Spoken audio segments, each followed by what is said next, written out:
Oh my god.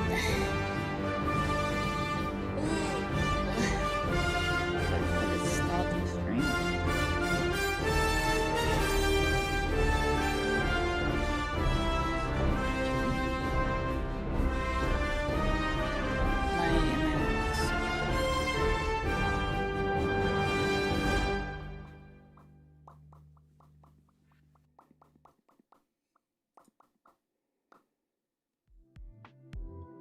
Yes, I think.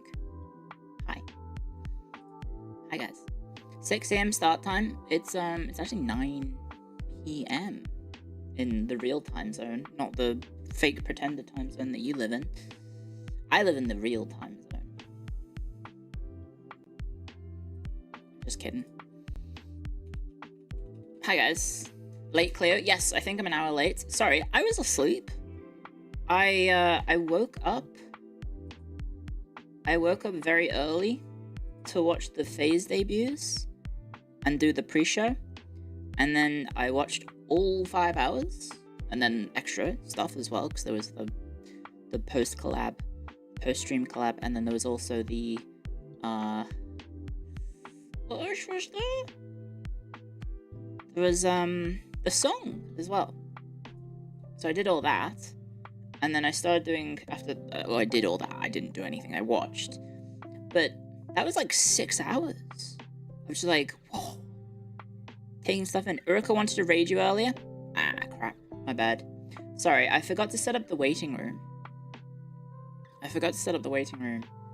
Until, well, literally just before. And then I was like, ooh, maybe I take the day off. Maybe I take the day off because I'm feeling tired, but I realized that no one was streaming, and so I figured someone's got to stream. Someone's got to stream. Shall we call Wilhelmina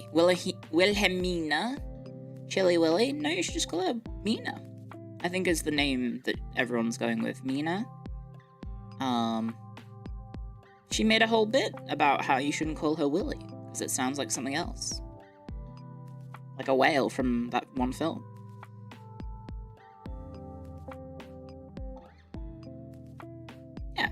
I think Mina was the good name. Mina's cute. I think Mina's very cute. What are the hot new ships for the gen? The hot new ships? I don't know. I don't know what they think about like battleships or like aircraft carriers. I have no idea. She's Aussie, right? I don't know what I should say. I did ask. I was like, how much are we allowed to talk about stuff? If I hear back, I'll let you know. But I don't wanna talk about too much stuff. But hi. Hi guys. Good morning, good afternoon, good evening, wherever in the world you are. If you can you hear this? It helps if I put it next to the microphone. I have finally got a notepad and a pen, and I've been writing. I've been note-taking to keep track of things. So the main thing I wrote down was all my streams, because I don't really have anything going for me. I forgot to tweet that I'm live. Give me fire, give me death, something, posting, blinking Clio, give me meth. No, that's not how that works. Oh my god. Also, yes, so I'll explain what's happened.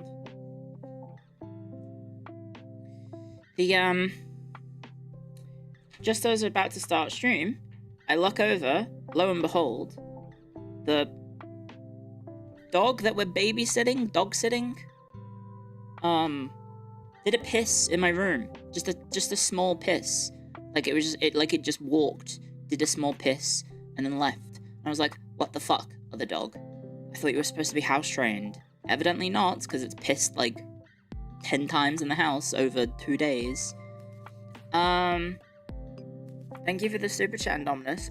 I know I haven't done that. I was doing it after stream. I said I would do it tonight. I normally tweet at midnight. Which is probably what I will do. So I will do that. You don't need to remind me. But thank you. Yes, so the dog did a piss drive-by. Thank you for the super chat.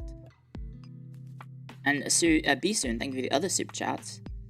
I don't know what the hottest new ships are. You'd have to ask them tomorrow, presumably, when they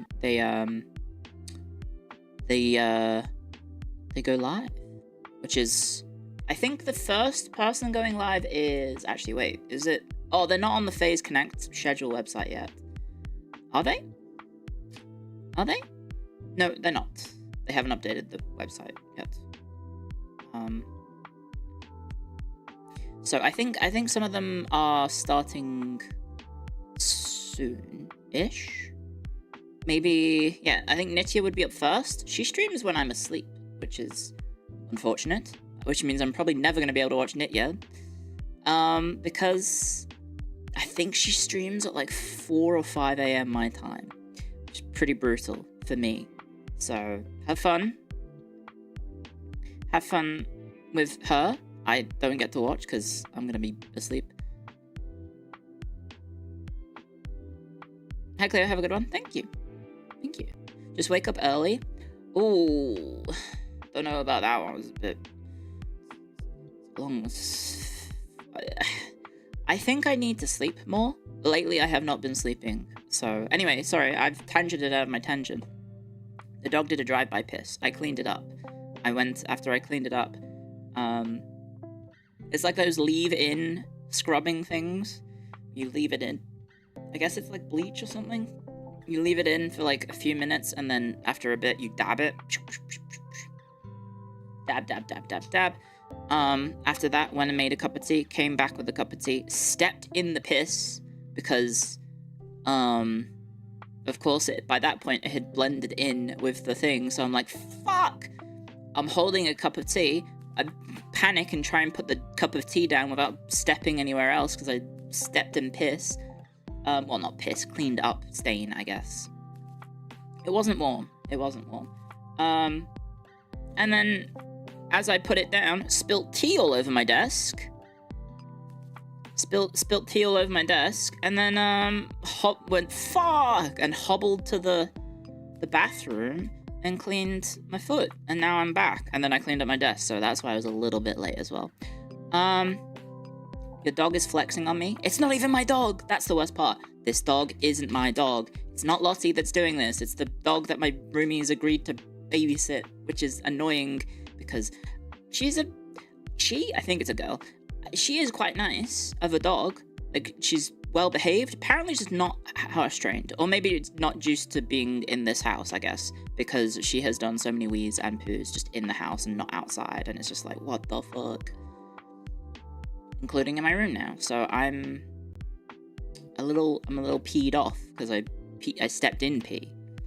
Mogged by a random dog. I mean, it's my roomie's friend, I think. They're over like a weekend trip somewhere. And they were like, oh, we'll look after the dog. Little did I know that apparently roommates agreed to look after that dog for even longer come Christmas. So this dog that hasn't been behaving well is going to be here even longer in the future. So that's cool. That's cool. Also, bigger dog, quite loud. Quite a loud dog, so if you hear any barking or anything, that'll be the other dog, most likely, because she gets set off by more things, I think, than Lottie does.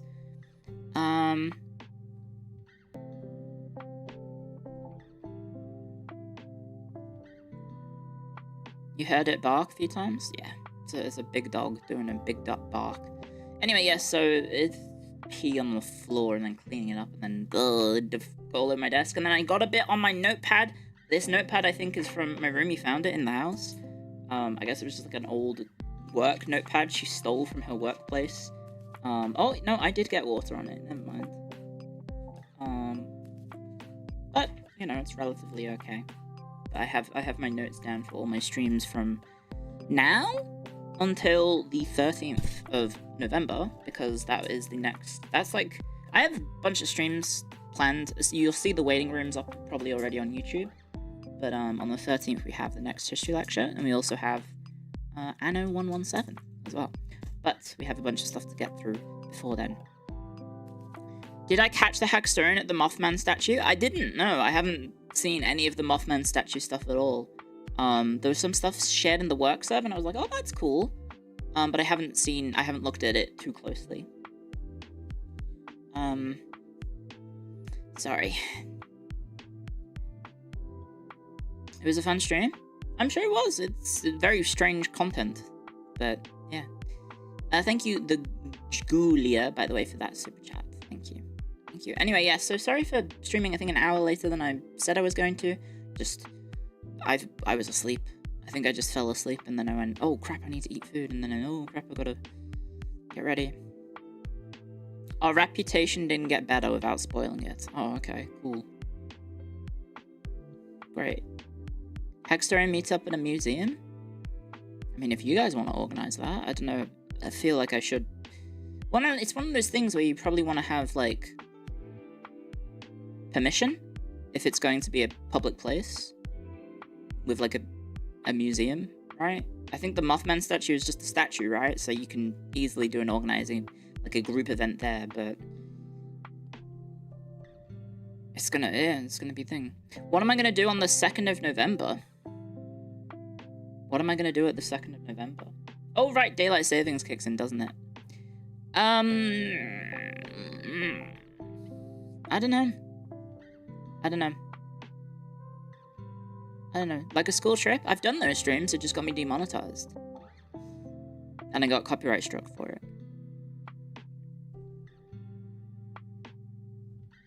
Daylight savings is for the Americans next, I think. I think everywhere else has had their daylight savings, right? Correct? And then America gets their DST. I don't know what's gonna happen with DST. I might just start at the same time that I'm starting now, because it's not the worst time. It's just 11 till 11. If I adjust again, I'm gonna be going 12 till 12, I think.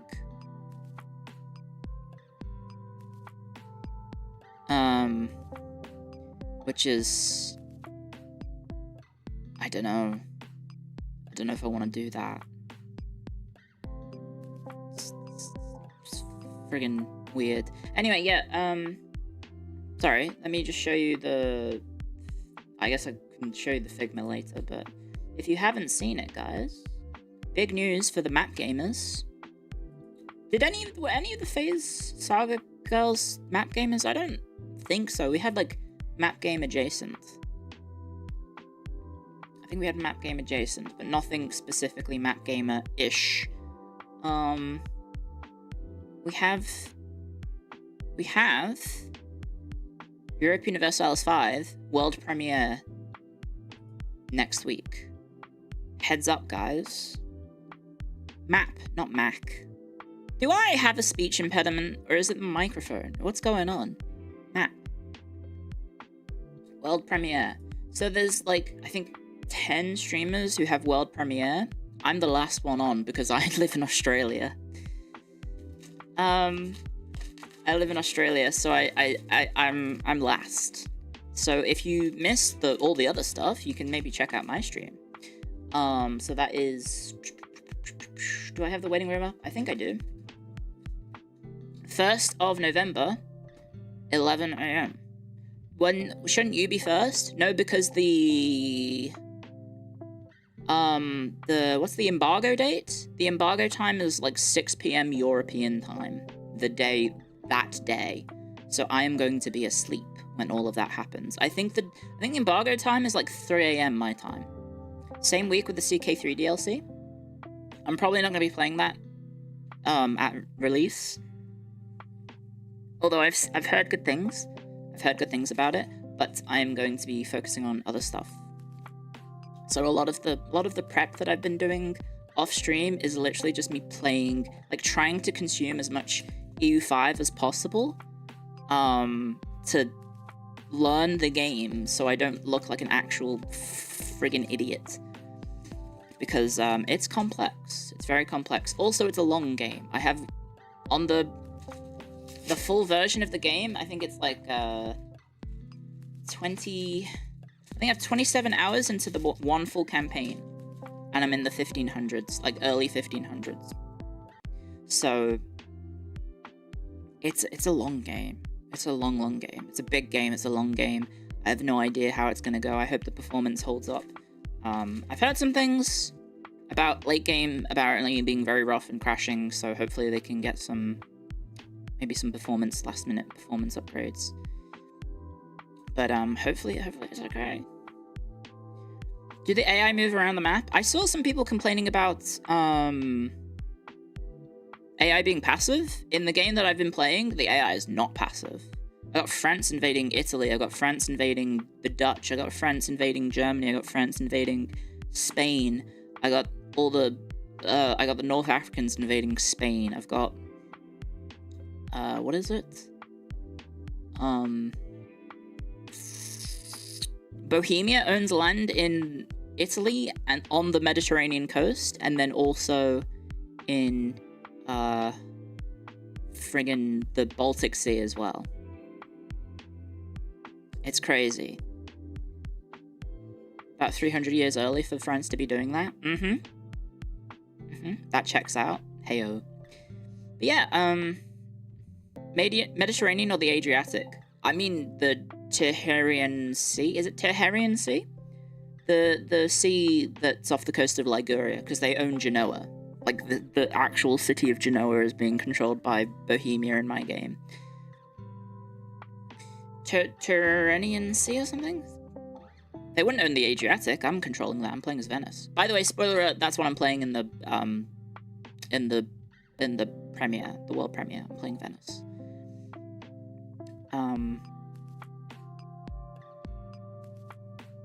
We figured.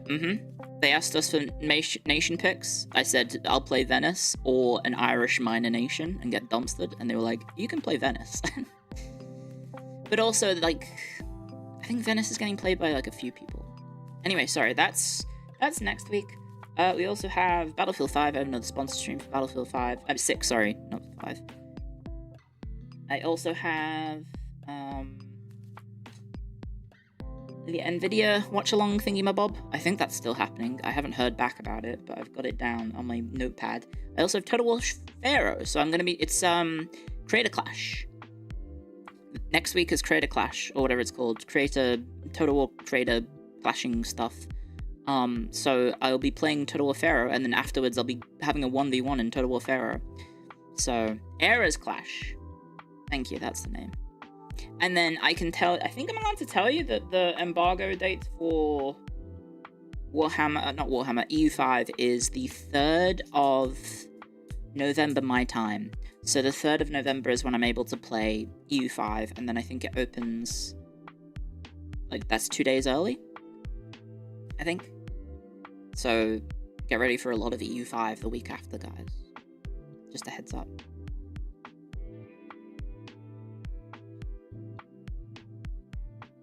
Yeah. Did you know there's only 67 days left till 2026? I can kind of intuition that because it's almost November, yeah. Embargo dates include times? Yes. They always do. To stop weirdness of like, oh, I live in Australia. The day arrives much earlier for me than others, so I can skip embargoes. Yeah, they'd always have times to them. Otherwise, I would be very unfair advantaged over everyone else. The end of 2025 is soon, yes. Yes, it is. I wonder what the future holds. But that may be a question for the end of the year. I don't know. I need to look back at my goals for the 2025 and see what I did and see what I will do, hopefully. I'll be celebrating my 1-year anniversary soon. I mean, that's still like 6 months away. That's still a long way away. Anyway, so I've got an ice cream. I don't know if you heard me messing around with the wrapper before.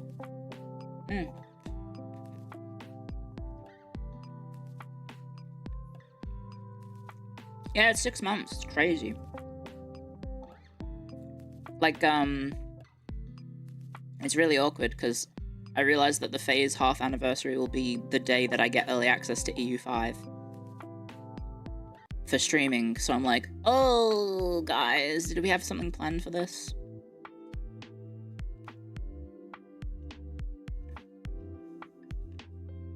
I know when Mary's 100k is. I can write that down. But speaking of which, thank you everyone for 70k on YouTube. Thank you very, very much. Thank you very, very much for all the support, guys. I'm very appreciative of everything that you've done for me. Onwards and upwards, I suppose. Alright? Onwards and upwards. What are we at now? I have no idea. I imagine still 70k. But yes, we did surpass the nice number. 70.2. There you go. A healthy 70.2. Onwards and upwards, yes. 100k by Christmas?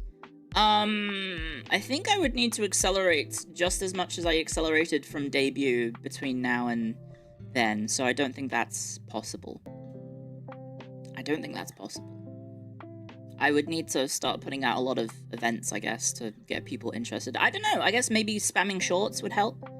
I guess spamming shorts would be a good way to boost my numbers, because I think shorts do get you a lot of subscribers, which I'm not too fussed about. Like, it's a nice goal to have. It's a nice milestone to have, but I'm not too fussed, I guess, is the word I'm actually trying to say. Not too fussed. Like, there's a lot of focus on milestones, but also you need to not forget the journey that got you there, right? What happened with the recent shorts? Are they well received? I think so. I think the Battlefield one's done pretty decently, I think. Strangely enough, one of my shorts that from 2023 randomly hit 1 million views or something, or 100,000 views. Let me just check. I got an email saying, congratulations, your short hit a lot of views, but it's one from back when I was still starting streaming. Where is it? Shorts? Yeah, no, what if I get recognized by my students? 100,000 views. Like, what? It's not even, I don't think it was that funny of a joke, but there you go. Thank you to the editor who made the short in the first place. Shout out to a real one. Don't question it? That's a point, you suddenly got recommended to some of my old shorts. I think there's like some like... There's some sort of like... what's the word? Thingy optimization that you can do where it's like, if you post shorts daily, it helps you in like the algorithm and stuff. But I'm gonna be honest, I'm not too fussed about that. Like, I would... As much as I, you know, I guess it's important for me to focus on that. It's like, it's not the... At the end of the day, it's just a number. So, like, I think what's more important is, I know you guys who show up for the streams rather than, like, oh, the little number next to my name on the account, you know? For me, at least. I think I prefer more on, you know, having a nice time with you guys on stream. Alright? You'll always be here to hate watch. Well, I'd prefer if you didn't hate watch.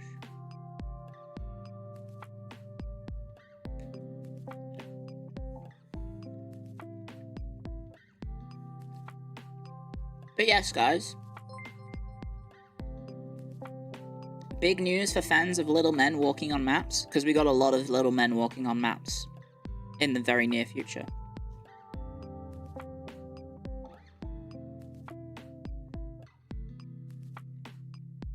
Management will worry about that stuff?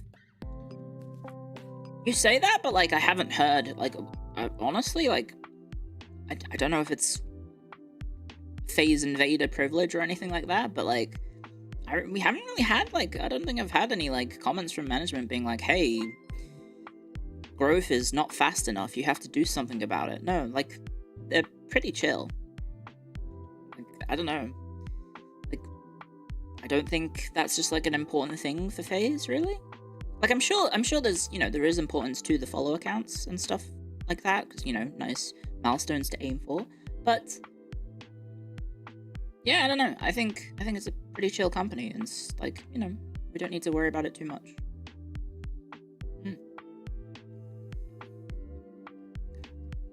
Little men walking on maps. No, we got U5 next week. 1st of November. 1st of November, so 6 days away? Something like that, 5 days away? How many days are in October? 6 days away. It's on Saturday for me. Yeah, so 6 days away. 100k goal is a picture of my glasses. I mean, if you want, I can just disable everything in VTube Studio except the glasses. And then I can just be a pair of floating glasses if you want. It would take a shitload of time. Oh, you mean my IRL glasses? They're really nothing special.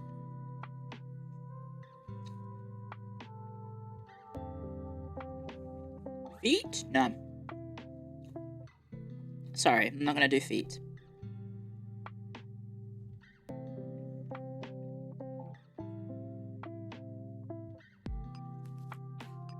Also, I think I'm having a coffee-flavored ice cream, I didn't realize. I just realized having some of it, I'm like, it tastes very coffee-flavored.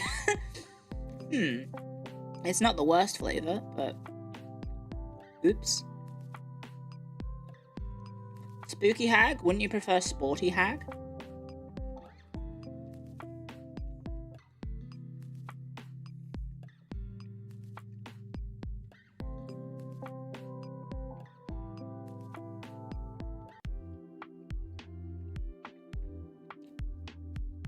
Ah.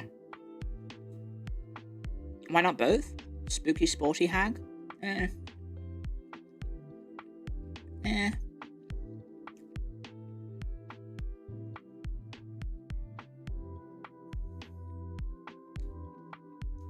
Prefer often hag. Is that me? Am I often hag? Because I'm often streaming? I don't know.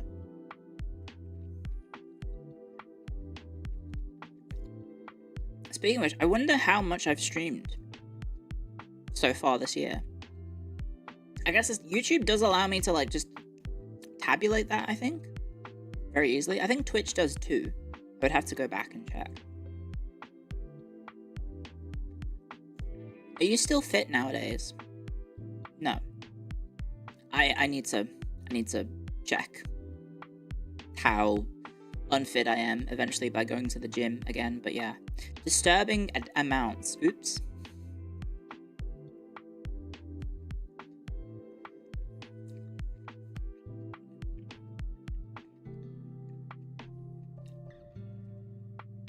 Lumi says I'm jacked.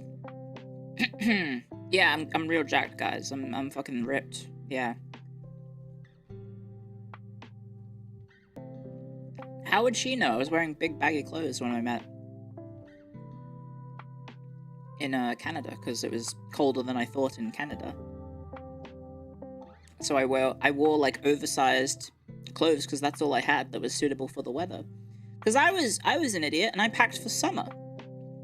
I packed for summer in Canada. Went to Canada. It was colder in Australia. I mean, it was colder in Canada than it was in Australia.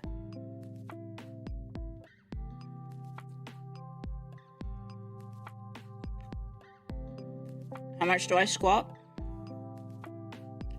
Whatever you can squat plus 2.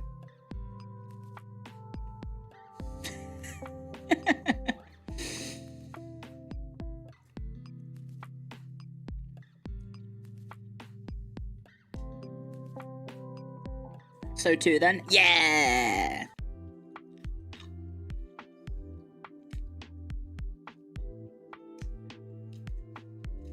Plus 2. Thank you. Thank you. Thank you for laughing at the joke. And for the fact. I don't know. Plus 2 reps, not 2 plates.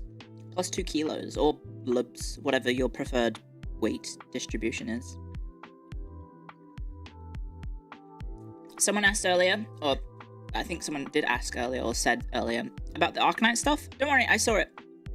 Very excited they're adding a new Minoan event. Hopefully Palace features. It seemed historical focus, so you know, fingers crossed that my Arknight's Oshi gets or Arknight's waifu, I guess, gets featured.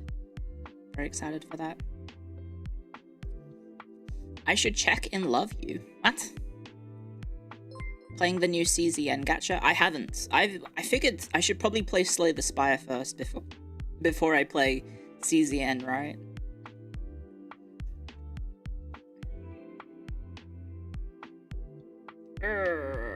Because I've never actually played it. I've never played Slay the Spire, so I should probably play Slay the Spire first before I play Guna Slay the Spire, right? But I did see that it was it Lua? No, not Lua, sorry. What am I saying? What the fuck am I saying? One of the new girls is playing it, I think, so...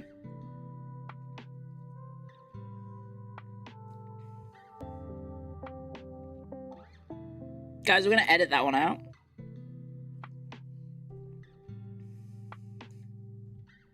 Malice is playing it. Yes, Malice is playing it.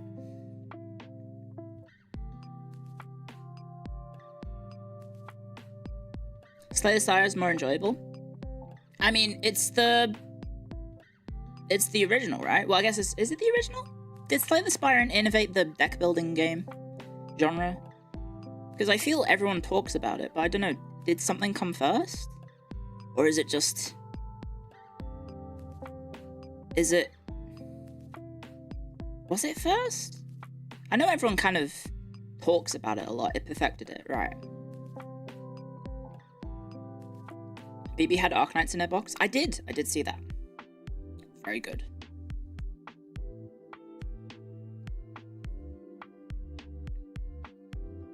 Slay the Spire was the most significant, lots came first. Okay. Yeah. Because, I mean, it's kind of hard to talk about which roguelike came first, because I guess technically Rogue is the original. Have I pulled for Exu, Alt, and Lumen? You missed the stream in which I did that, and I still haven't got the wheelchair goal. Lemuin? Is it Lemuin? Yeah. Hi Clio, I'm a first time watcher, about to go to bed, a new streamer. What would you say the biggest objective as a streamer is just showing up? Yeah, I think consistency is the main part.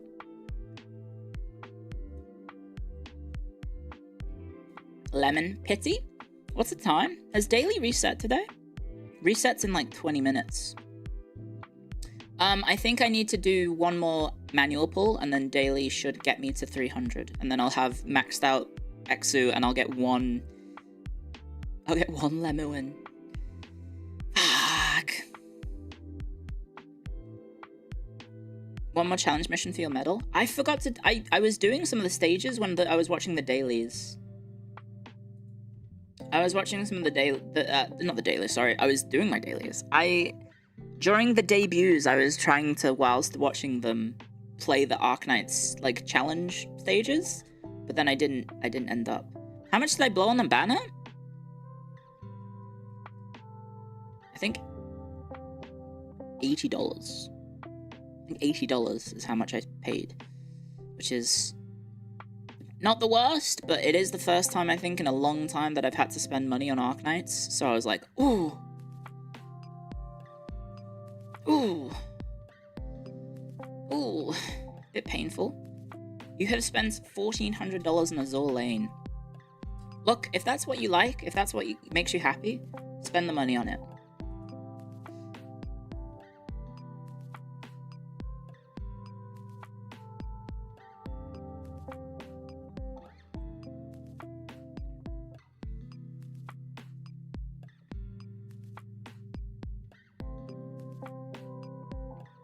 I just read the most cursed sentence I've ever seen. Luigi Pushboy, thank you for the poo? What? What the hell is that? Thank you for the poo in the chat, I guess? Oh, that's you celebrating 1 month of membership, apparently. No, it isn't. That's something else. Thank you for the 1 month of membership. And the poo, I guess. Time of Ren, thank you for 5 months on YouTube. Thank you very much. And Fairfax, thank you for 4 months on YouTube as well. Thank you very much. And Woa, thank you for 5 months on YouTube as well. Sorry, I think I missed saying that. Thank you, guys. Just don't cheat. Well, I think isn't the reason Sakuna cheated in Azure Lane, or whatever it was was because it was for like quality of life stuff to make the gameplay faster, I think. So it's like he wasn't like trying to break the game. He was just trying to play it faster because like the dailies took too long or whatever. I don't know. Sorry, you can probably hear the dog barking in the background. I've got the door closed, but I don't know. So what happened? What happened this weekend? What the fuck happened this weekend? Aside from Saga, obviously. Which, guys, I assume you all maybe watched the Saga debuts? Did anyone not watch them? Because they were very good. They were all very, very talented. I think there were 2 Ori songs? Multiple covers? You should watch them if you haven't watched them. You should watch my kohai. Someone asked earlier, what do you feel about being a senpai? And I'm like, I mean, it doesn't really feel like anything. It's my first time being the senpai, I guess. But, like, it doesn't feel like anything. I'm just like, oh, I guess I've officially been in a company longer than someone else in the company now. But, like, I don't know. Does it mean anything?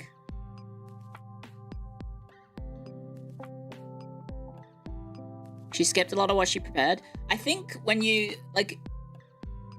I mean, I'm sure you guys probably have had this happen in some sort of project or, like, schoolwork or something, or maybe you've had, like, to do, like, speeches or whatnot. But sometimes, like, all the you can prepare the most, and when you get on stage, it's like, oh, crap, I'm on a time limit. I gotta try and fit stuff into a time limit, right? You can actually watch Clio streams now. Hello, Lady Saffron. The heck? I can hear... Oh, my roomies are watching my intro music.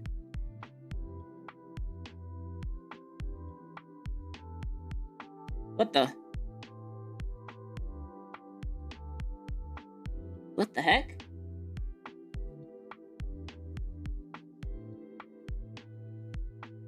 What the heck? They know it's peak? It is pretty good. I don't think they're watching the stream. I think. It's a good BGM opening. It is. I think they might just be watching it because they like it. Hopefully. I don't know, I'm scared. And so that one meme of that guy looking to the left saying, I'm so fucking scared. Anyway, what was I saying? What were we talking about? Oh yeah, the new debuts. Yeah, they're all very, very talented. What was that? BB had an original song, and Malice also had an original song. Holy heck. Both of them banger alerts. BB banger alerts. Malice banger alerts. Xenon had how many songs in her debut? There were like 4? 4 songs, I think? Was it 4 or 3? I lost count. I was like, oh my gosh. She can sing? Absolutely. I also liked the I almost said microwaves. The microphones that they had. Xenon's is... Am I saying it right, by the way? Is it Xenon? I'm actually not sure. I should have probably learnt the pronunciations. She's a siren and an ASMR artist, yes. That's what we picked up from her schedule. She's got all sorts planned. Vocal range of singing. As someone who can't sing, I'm always impressed by anyone being able to sing. And then Nitya's debut as well. That one was incredibly impressive. I don't know if you guys picked up on it, but she was using a combination of technology, which I could potentially emulate as like a bit on stream, but it would take like a little bit of effort to probably set up. I don't know if you saw it, but she had live 2D, which is, you know, this model, VTubing, and then she also had 3D from Warudo, which is the software that we use for, well, I use as well for my 3D as well. So I could probably have a go at doing it, but she was doing some friggin' crazy tech for her debut, so it was incredibly impressive. Incredibly impressive tech for behind the scenes Like, even just, like, obviously the debut itself was amazing, but also, like, the actual tech behind it as well was super impressive.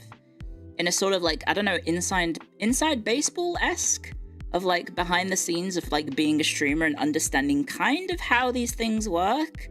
It was very, very impressive from, like, a streamer's point of view about how she was doing that, so very impressed with all the hard work that she must have put into getting all that done. And all of them did, of course. And last but not least, certainly Mina's debut as well. I was very impressed. She's going to be playing, I think, a few Clio adjacent games. I think she's playing a few Clio adjacent games this week, or is it just? Well, she's doing Dwarf Fortress, so you guys should check out that.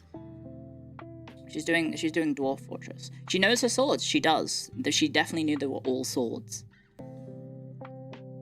It was very impressive. One of them was a rock with a sword in it. She'll be made to play Paradox games. I don't know about that. I'm as much as I love to shill my favorite genre, I don't want to, like, pressure people into doing content or playing a game they don't have any interest in. If people express interest in the genre, I am more than happy to, you know, reach out and offer and help and all that jazz. And, you know, if they're asking me for, you know, advice on it or whatever, I'm totally on board with it. But I think if it's me just, like, saying or being annoying and being like, hey, you should play this game, hey, you should play that game, I don't want to come across as that, right? Like, Sheena had her her ethno-guesser stream in which she kind of nailed it, and I made the joke, boy, do I have the game for you, Sheena. That's just a funny joke. I'm not necessarily actually trying to, like, pressure her into, like, playing a map game because she got a very unusually high score in the ethno-guesser game. Clio Senpai. That's me! I'm Clio Senpai. My first time being a senpai, I guess. No paradox pesting. We came up with 4x pesting because it sounds funny. That was the term that we came up with. 4x pesting.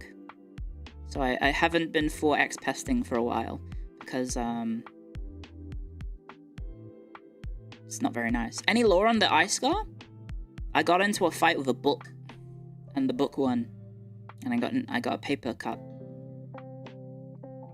There you go. There's the law. Because I'm reformed, I was never a pest in the first place. I think that's my left eye. Oh, it's my right eye. My right is your left. Your left is my right. I did just have to fucking turn around in my room and then visualize where the eye scar is. That's my right eye.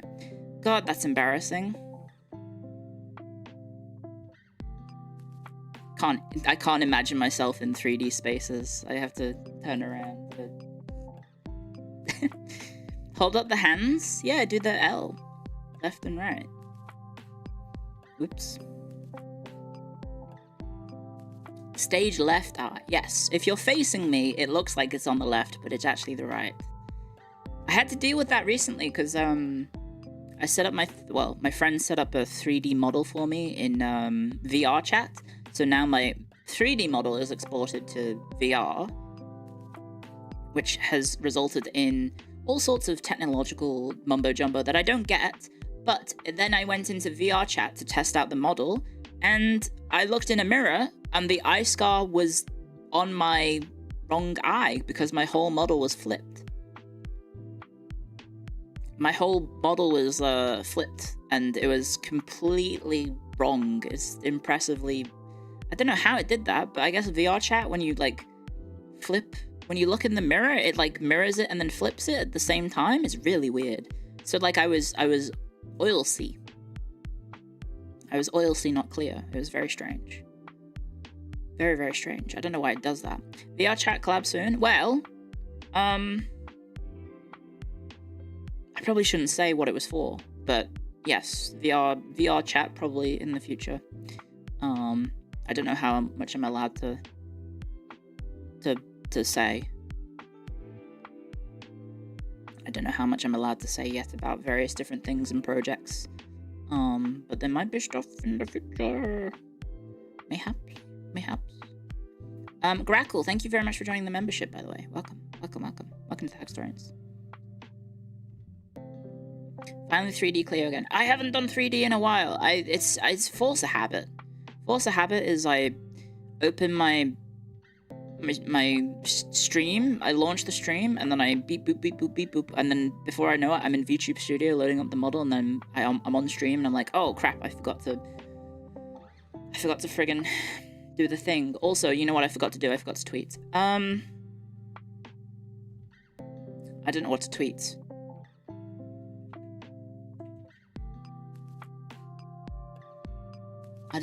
Also, what is that smell?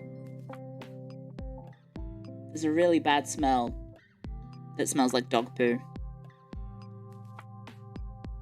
So your announcement for EU5, what are you playing first? I'm playing Venice on the world premiere. I've picked Venice for the world premiere. Sorry, that was you? No, it smells like dog poo. But I don't think it's in my room. I think it might be outside my room. Oh my god. Check my shoes. I'm not wearing shoes. It's not BB. BB did not poo in my house. The poo super chat was predicting it. Maybe. Twisted Blistered, thank you for joining the Hackstorians on Twitch. Thank you very much. Thank you for the prime. Claire, what are your thoughts on Saga burning the library? They didn't burn it, they just busted out. And thank you, Honey Boo Boo Boo, for the poo sticker, I guess. Lottie left a present. It's probably not Lottie. It's probably the other dog that my roomies have agreed to babysit, or house sit, I guess, and then now apparently we're also doing it for Christmas. I'm like, oh, get me out of this house. When I heard that, I'm like, fuck, anyone want to, like, host me for, like, Christmas? But then I realized, oh wait, I can't stream then, because all my stuff is here. The library will fix itself. It's magical, probably. But Sheena and Jelly blew up the building, so I don't know. Maybe it's gone. Maybe it's all just gone.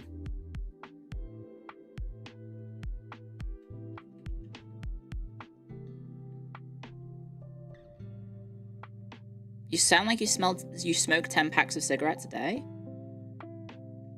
That's very strange.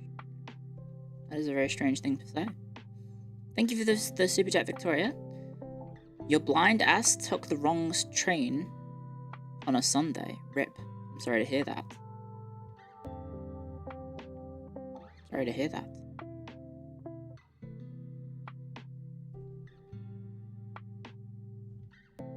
Phase cardboard box? That might be what the company is operating out of now. I don't know. I heard some very interesting things in the pre-debut live stream with Temma, Amy, Urka, and Dizzy. There's some interesting things being said. I don't sound like a smoker? Well, I would hope so. I don't smoke. I don't smoke. That was awesome. I'm glad you liked it. I still haven't got a going live tweet.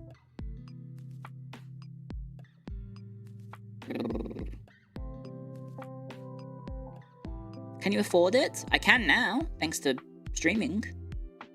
I definitely can afford it now, thanks to streaming. It's pretty good. Have I always had a deep voice? I guess. I think all my family does. How much are packs in Australia?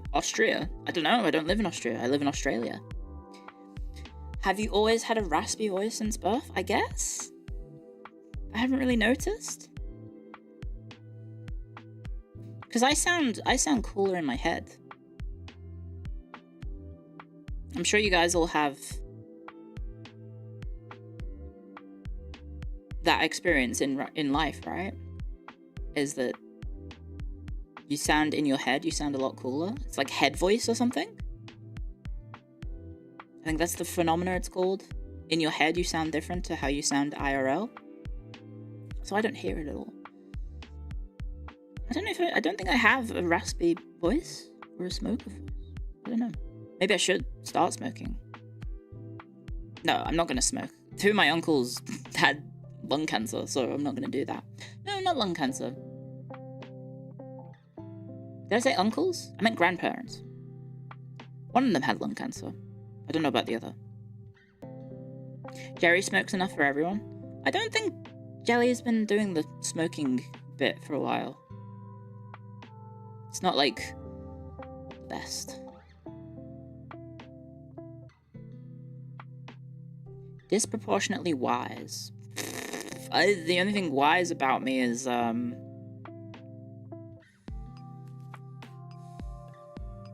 don't know, my taste in games, I guess. But that's also bias.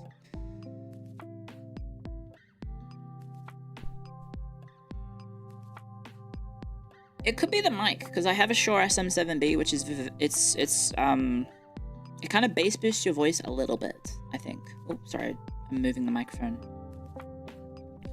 I'm using a microphone that is normally for bassy voices. I think. At least I think I did. Oh, I think it is. It's one of those mics that is like,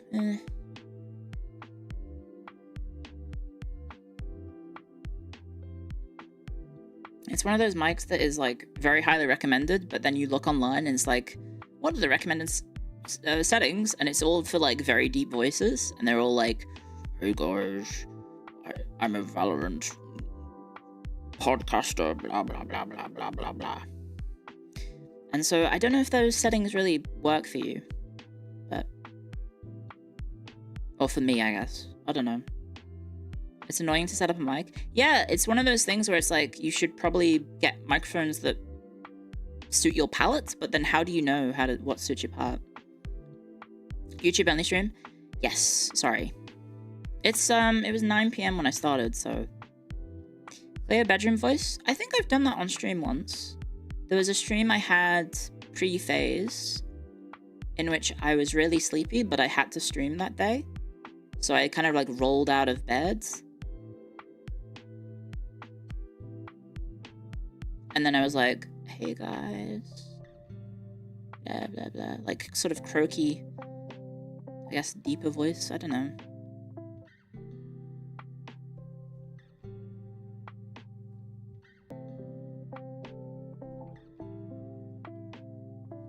Sorry, I'm having tea. Sleepy Eepy. Morning voice. Yeah. I still need to tweet. Best bits from the debuts? All of it.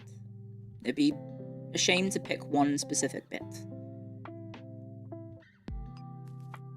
Ice cream then tea? Yeah. I'm an adult. I'm allowed to do what I want. Maybe not the best combination. You know what you're not supposed to do when you're on stream? You're not supposed to have dairy.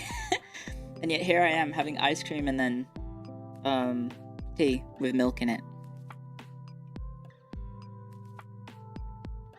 It's something to do with your voice. Skill issue? I mean, I drink a lot of tea on stream. Dairy, why not? I would have to look it up.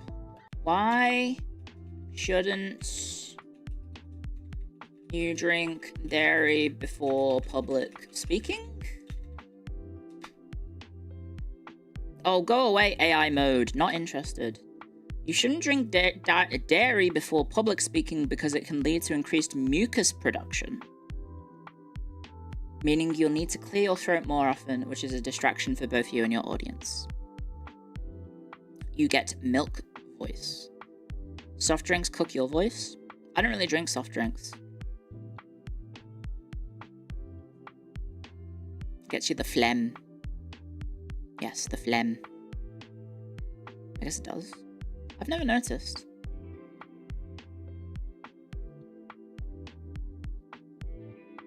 The flim flam. The flim flam.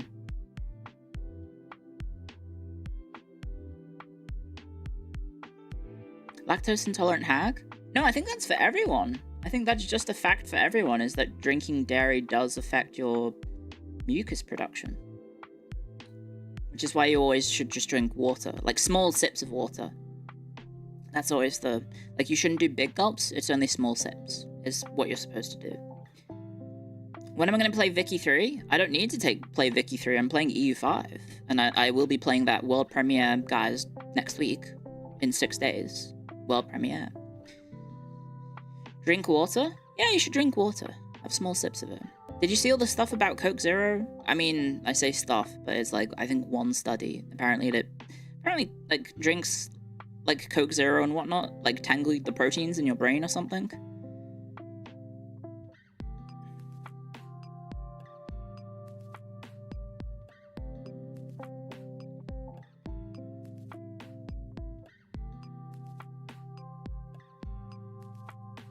Basically, like, low sugar or sugar-free products, apparently it gives you, yeah, Pepsi Max brain damage. That's a funny bit, but I don't want to say it's true because I might get sued by the Pepsi company.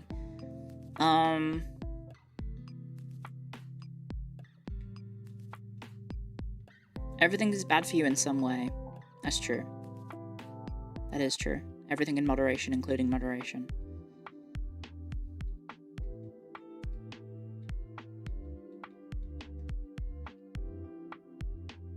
You like Pepsi Zero Sugar? I think I'm just trying to, yeah. Slap another allegedly and you'll be fine. Yes, that covers all bases.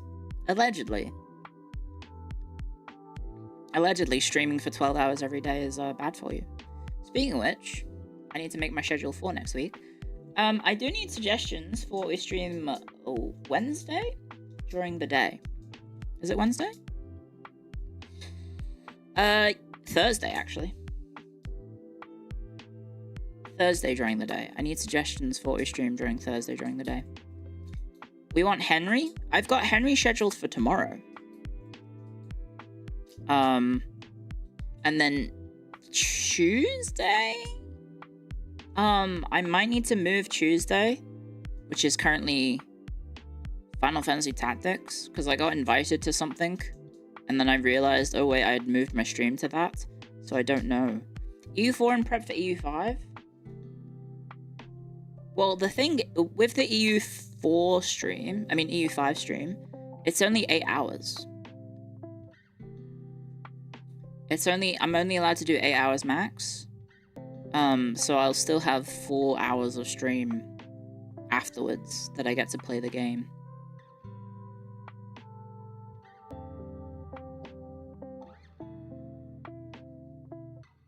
They set max limits? Yes. Yes.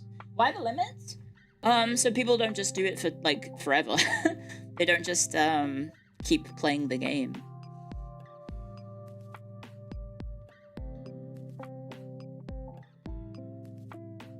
Because, well, the thing is, I think the YouTubers, so the world premiere stuff, it's YouTubers and streamers together. And some of the YouTubers are streamers, like, I guess technically I'm a YouTuber, so I could have maybe taken part in the YouTube aspect of it, but I didn't. Because it would require me to play a fuck ton of the game, because I would have to film enough footage to get the game done, or get enough footage for the premiere dropping. So if you're not aware, all those YouTube videos will drop, I think, on the 31st. I think they will all drop on, like, the 31st, so if you want to find out more info about EU5, those will drop on the 31st, and then you would have to, and then I think the day after is when my stuff drops. My time zone, though, so, yeah, might be a different time zone for you guys. Other than EU5 games, are there any of the new games you can play now? Yeah, I've had access to Anno 117 for about 2 weeks. I haven't touched it, though. I've just been too busy. But I could have streamed Anno at some point. Like a limited amount of Anno, but I could have streamed it. Not sure if anyone mentioned it, but yesterday was the 610th anniversary of Agincore. Oh, yes. So it would have been. Any friend swap games? Well, I've been invited to a birthday collab thingy-mabobby on Tuesday. So I might be in that, which might move the stream back on Tuesday, which currently I believe is Final Fantasy Tactics. So I could do Final Fantasy Tactics on Thursday and then just take Tuesday off. But I do like streaming on Tuesdays. Whose birthday? It's my friend Vivi's birthday. She's in Vishayan, the Australian group that I'm in. Newly added. Dare I say. I need to come up with a tweet, guys. I'm gonna end the stream before I friggin' have a going live tweet.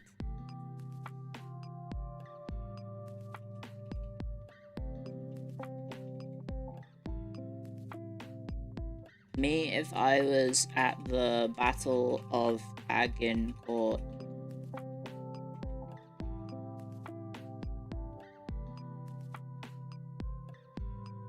No, that's a terrible tweet. It's a terrible tweet.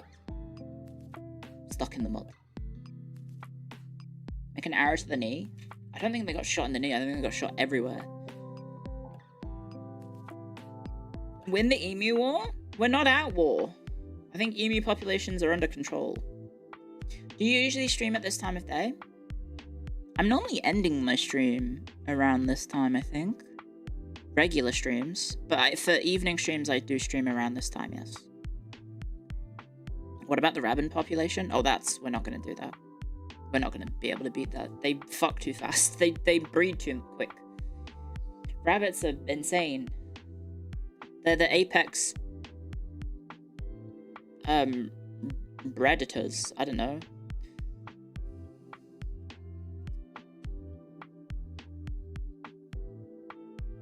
Kangaroos also breed very fast too. It's easy to control. If it is, they haven't done a very good job of it here. I need to thumb. What's a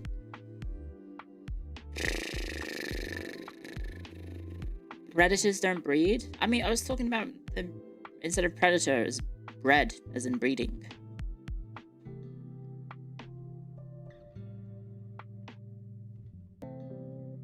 Rabbits are under control due to our ongoing bio-warfare program.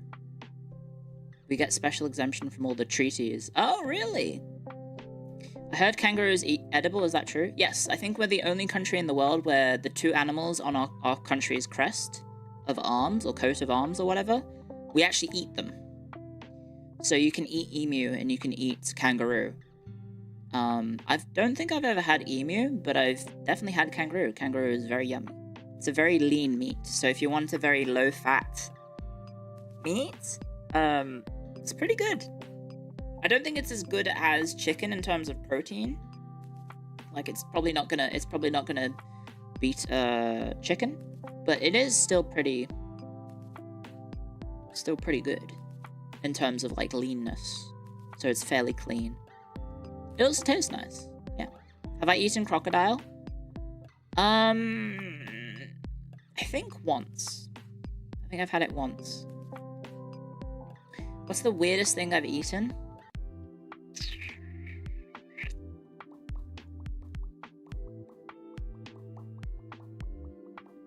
Good question. I've been to various different parts of Asia, but I don't remember the name of it, of the stuff that I've had. I haven't had Baloo. I don't think I ever do want to have Baloo.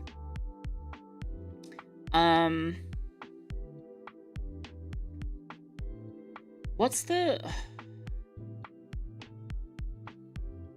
awful fruit in Singapore? Durian? I think I've had durian, I didn't like it. The T isn't silent? Why did I think it was silent? Balut. I don't think I had, Balut. Durian is good in Malaysia. I don't know if I've had it in Malaysia. I've had it in Singapore, though.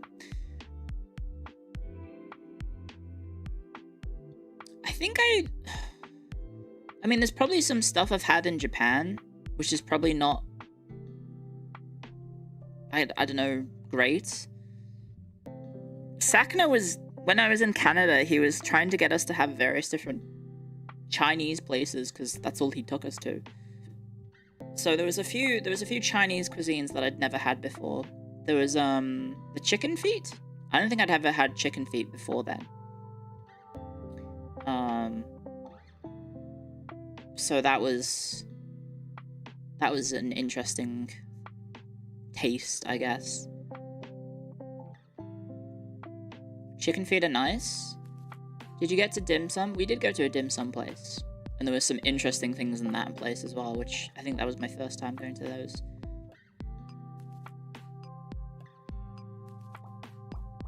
Typical Sakana?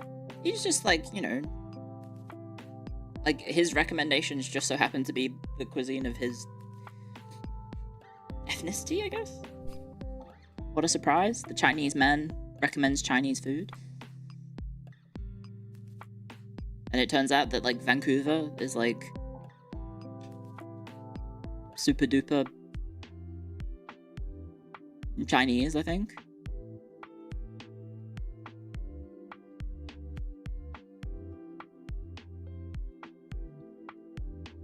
Take him to Outback Steakhouse? I mean, Outback Steakhouse is in Australian. We don't have blooming onions in Australia. I think that was an American invention. His race is public info. I'm pretty sure Sakana had his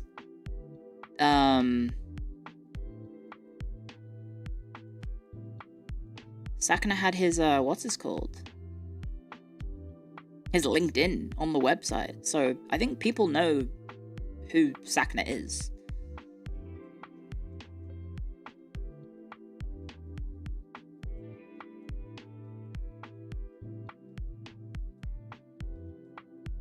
It's been known for quite a while.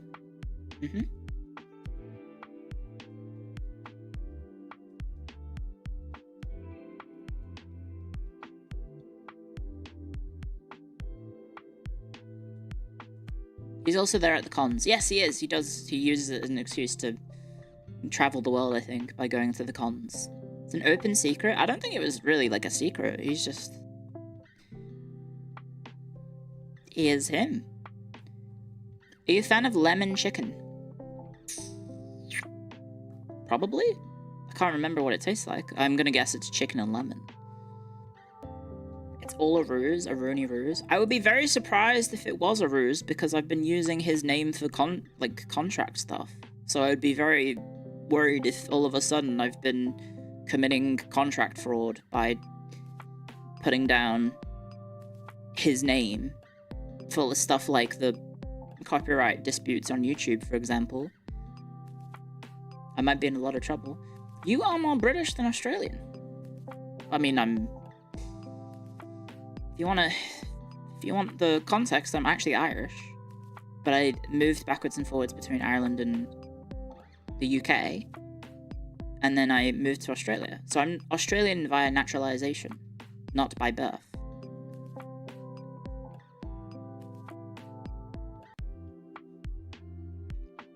I have a mongrel accent. Have you been to Northern Ireland? Many times. Many times. Do an Irish accent? I am, though.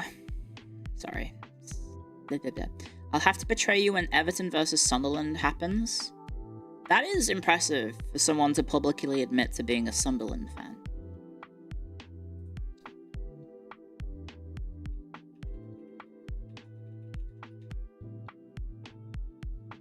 I thought we had it bad.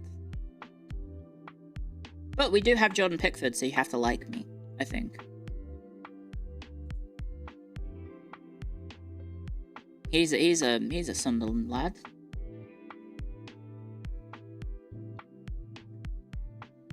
Are they flying right now? Don't say that, I'm scared.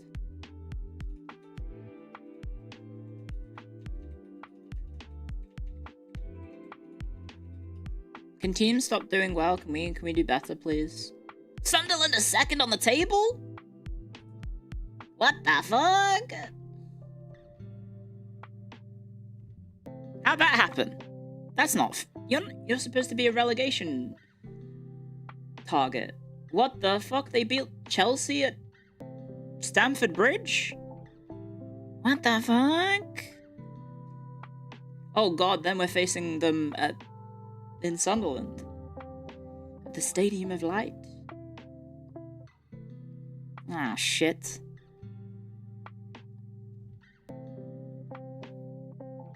If only Everton wasn't playing at 3:30 today. It's a pretty awful time. It's football. Who are we facing? Is it a home game? Oh yeah, Tottenham. Yeah. Yeah, the football games are starting to get to awful times. Unfortunately. Sunderland v Everton is at 6 AM my time. Spurs lost their last game. I mean, we can't score. We have football players who don't score goals as our attacking players, so that's a pretty hard problem. I was really optimistic at the start of this season, and then it kind of crash landed a little bit. We've kind of come to a grinding halt in terms of performances, I think. But I suppose it's only 8 games into the season. Could be worse. What happened? I think we just had a rough stretch of matches. Like, I think didn't we lose one game in like the last few minutes? That was pretty crushing.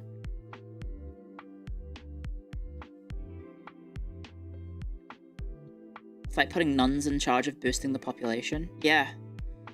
We have, like, one of our attacking players, like, he seems like a nice guy. It's just he does seem to be, I don't know, he has concrete for feet. Concrete shoes on when he plays. And so, like, the ball hits his foot and then it just flies away. And then he just loses possession instantly. And I'm just like, ugh.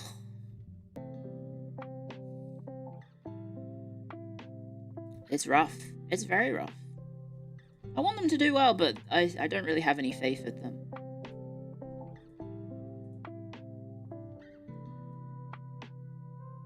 I need to tweet.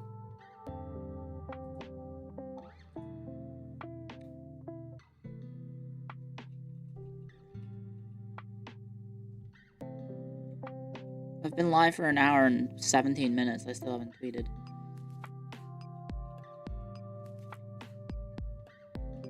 What if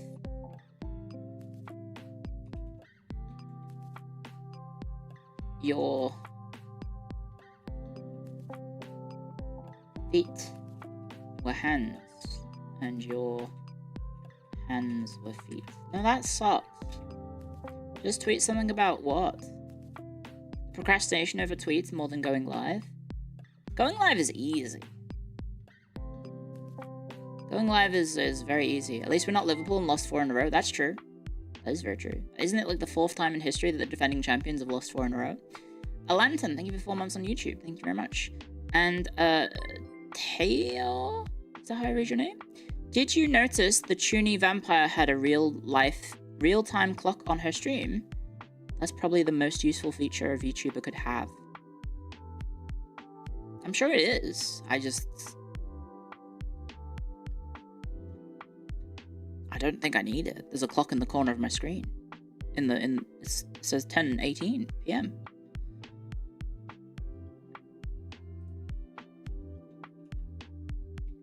My reaction when the new gen shows up, they all have big boobs. Close brackets.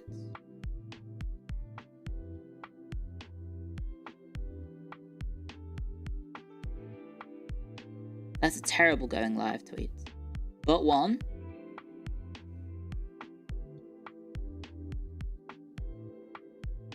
You're thinking about the big bags of mana? They were big bags of mana. They were very, very big bags of mana. Now press post. Well, I have to also add the link to the stream. Which is live now, exclamation mark, YouTube youtube.com/@ClioIT/live. There we go. And then it's going to say that the other old stream is the preview. There we go. Croc was definitely not flat.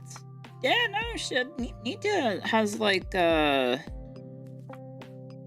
Nitya, I guess. She's got some stuff. She's kind of in the same situation as me. She's got a little bit. But not, I think she's also got a bit more than me. Maybe. I'd have to see like the side-by-side comparison. But she's got tummy. But I think she does have a little bit of boob.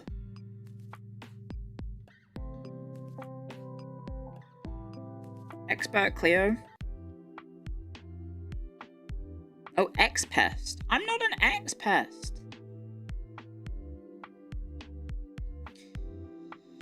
She's got what? A little bit of boob.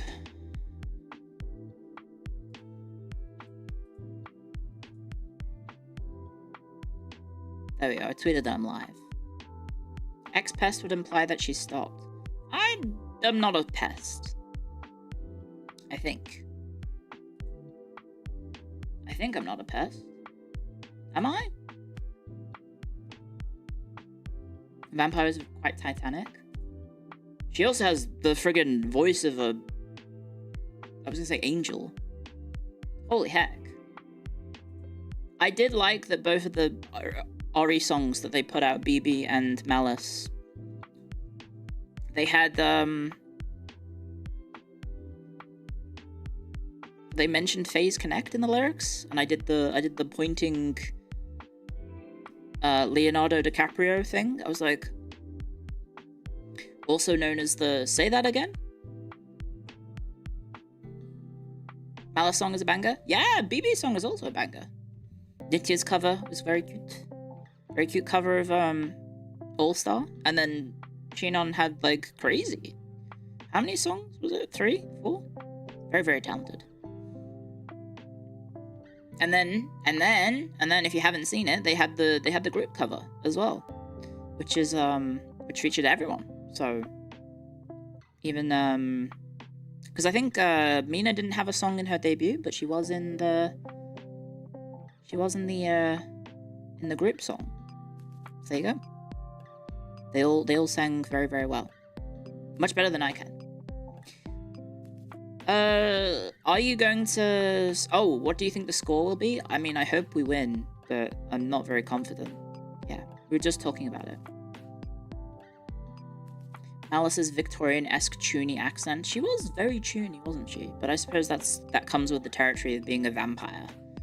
Being a mana vampire. Do you take singing lessons? No. I should get on it.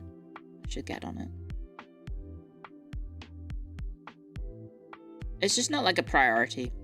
Because like, I think Phase Connect, like technically, you know, we're all idols, but like if you don't want to be in singing projects, you don't necessarily have to. I think the only one where they've been like, hey, you do need to take part in this was for the anniversary song for the entire company, which is quite funny because I'd been there for like Quest had been in the company for like a cup of coffee basically, and we're like, hey, we have to sing in the anniversary song, and it was like, oh crap. So yeah, I remember having to, I was like up till like 4 a.m. trying to do that recording. It was pretty rough. We need the isolated Clio vocals. Yeah, I mean, I can provide it for you right now if you want. Let me just go and find it real quick.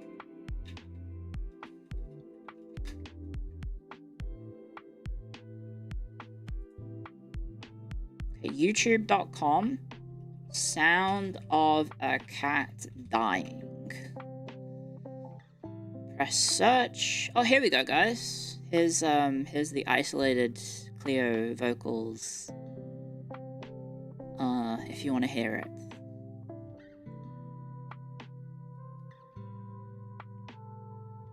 GFE ASMR. I don't really know how to do GFE because I feel like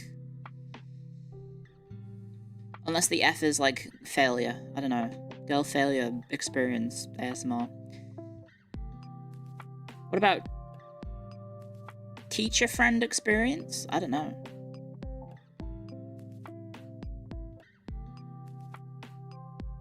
Just be yourself? You can be tone deaf. I think I might be tone deaf. I'm gonna be honest. I think I am, unfortunately, tone deaf. I don't think I can hold a note. It's not great.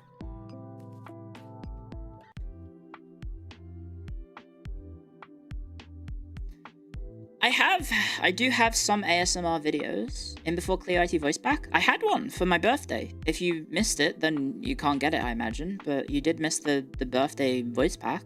It existed.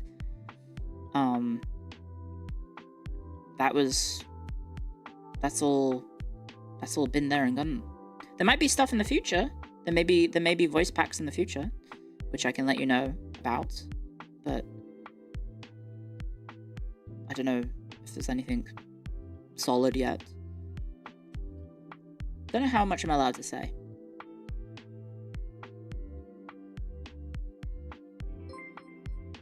I can sing a song about pies. Is it Who Ate All the Pies? I'm in the stands watching Anichebe play for Everton. Who ate all the pies? The joke is that he apparently really liked eating pies, I think. That's a very Everton joke that I don't think people will get. But there you go. Was it Anichebe or is it someone else? I think it was Anichebe. He doesn't play. He played in like the 2000s.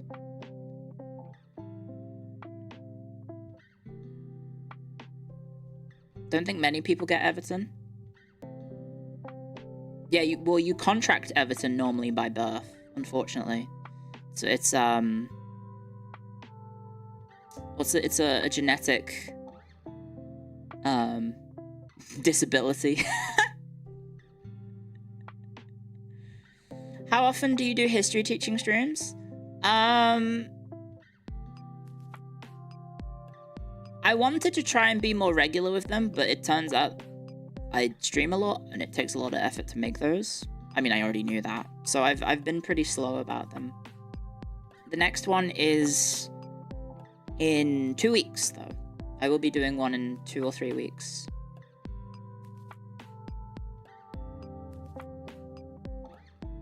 So that'll be soon. The only problem with those is that I have to take time off streaming to make them. And I like streaming. Like, it is like the thing that I do enjoy the most. I don't know, I just like going live and talking and saying hi to you guys, playing some games, keeping you company. What is the topic? I'll be looking at urban history in Rome. Well, not Rome specifically, but in the Roman Empire. Because the lecture is a tie-in with... it's a sponsored tie-in with the Anno 117 release. So I'll be doing like a presentation about how Roman cities were formed. Like, you know, various different things that went into making a settlement and then how it grew and how it expanded. That'll be the focus. I haven't got it completely nailed down yet because it's a topic that I don't really have too much experience with, because urban history is it's a discipline of history that I never really dealt with, but it is a fairly specific fairly specific genre of history. Can I cook Roman cuisine? No, but what's his face? Max from Tasting History, he can. If you want to check out someone who eats or makes Roman food. Max Miller, that's his name. Yeah. I enjoyed his content. I haven't really got time to watch him much, but, you know, he puts out a lot of history-related food food-related history content, I guess, or history-related food content. I guess it depends on how you look at it. Roman cuisine isn't that complex. Yeah, but, like, I'm not making garum in my house, guys. Like, I'm not gonna make fermented fish sauce in my house because my roomies would probably murder me.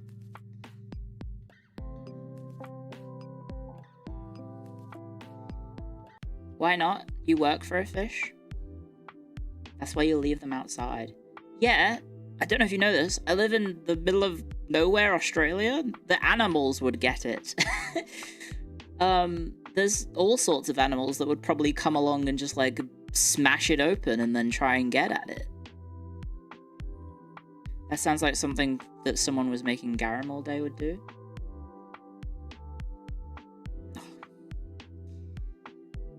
Forgot about all the dingoes. It's more than just that. There's all sorts out here.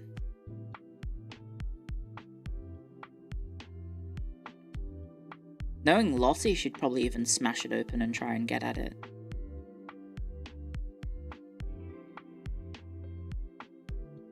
Is there new heroes in my magic? I saw, yes. I think they sent me an email about it. But I haven't really been paying too much attention to it. It's just, this time of year is really busy. Like, let me show you my schedule for the week ahead. I'll quickly set it up. Let me bust it out real quick.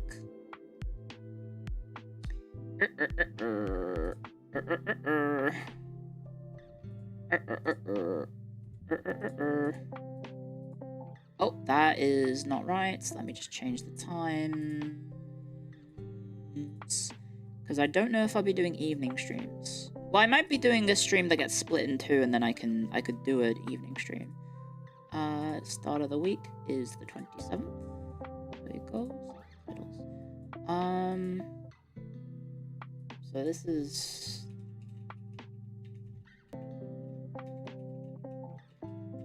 Can't type.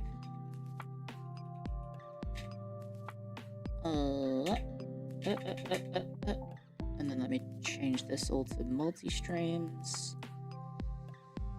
So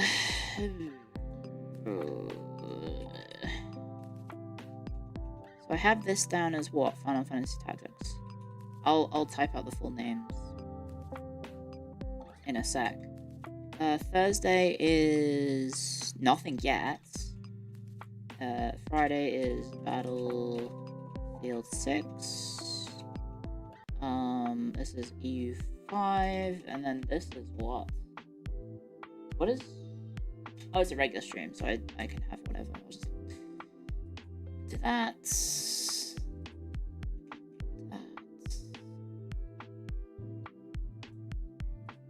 Yeah. Where's my app? Is it this? Figma. Maybe I'll do this. Windows capture.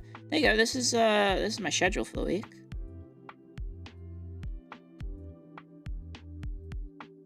That I still haven't like published yet. But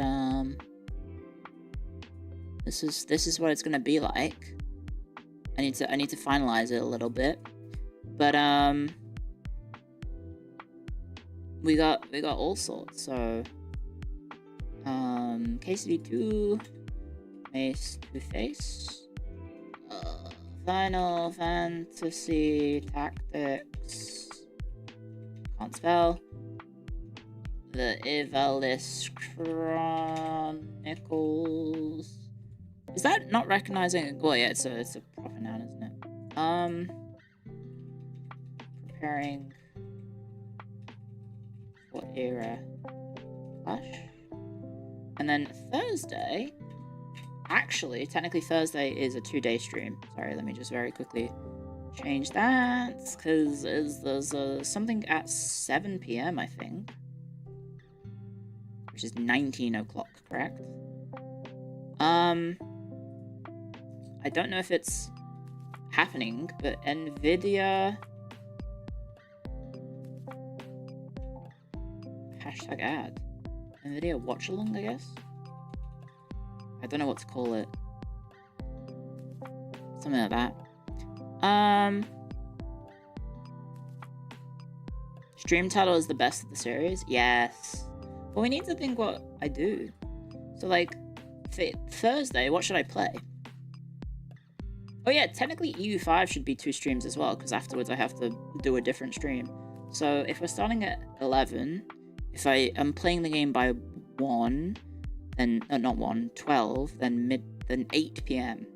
So I would need to have a second stream at 8 PM. 8 PM is 20 o'clock. There you go. So I guess like maybe we do that to EU4. Maybe. EU4? Is a stack schedule? Even an NVIDIA sponsor? Yes. Even an NVIDIA sponsor. 7 PM, right? Unless you yap for an hour. Yes. I asked, hey, is it cool if I yap for an hour? And they were like, yeah, that's fine. Just tell me what time that would be. Universalis. Is that gonna fit? Nope. That does not fit. Okay, maybe I just make it 1 stream. There we go. We'll just do that.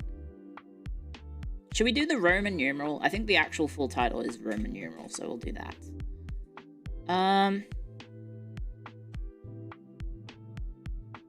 How do you have so many companies chasing after you? Oh yeah, I saw some people talking about that. So I think some people were like, Clio, why is Sakana giving you all the sponsors? He isn't. I'm signed with a company called Key Creators, which, if you know anything about VTubing, there's or like streaming in general, there are sponsor agencies that sometimes people sign with. You might be familiar with like Mythic. I was signed with Key Creators before I was signed with FaZe, and part of my contract with being in FaZe is that I got to keep my contract. Why didn't I do it this way? Wait, why didn't I do it this way? Because then you guys can still be on the screen. That was stupid of me. There we go. There we go. So part of my contract as an invader is that I got to keep my my sponsorship deal with Key Creators. And so basically, so like Mary has hers with Mythic, I have mine with Key Creators. Basically, we have a sponsor agent who goes out and gets me sponsors. So basically 99% of the sponsors that I've gotten have been through Key Creators. Sakana got the Mecha Break one. He got the Mecha Break one. And then there's other stuff that I've been asked for. I don't know if they're going to go ahead with. I don't know if it's going to happen just yet, but yeah, there'll be future stuff, and we do have staff dedicated for sponsor stuff, so that might, there might be more sponsors through FaZe as well, but yeah, pretty much the reason I get so many sponsors is just because I have my sponsor guy through Key Creators, and yeah, he was just like, hey, NVIDIA is after people to do like React content for their big live stream thing that's on the, I've got it down for the 30th. I think it's the 30th, like 7 PM my time. So yes.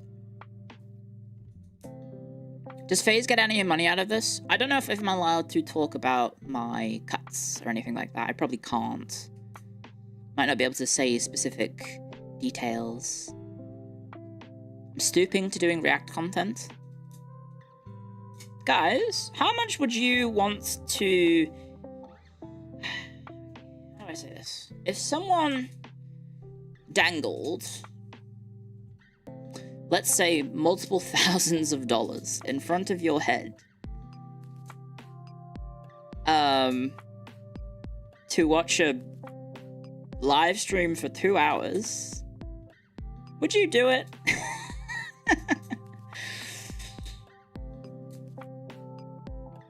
There's a lot of rent money. Yep.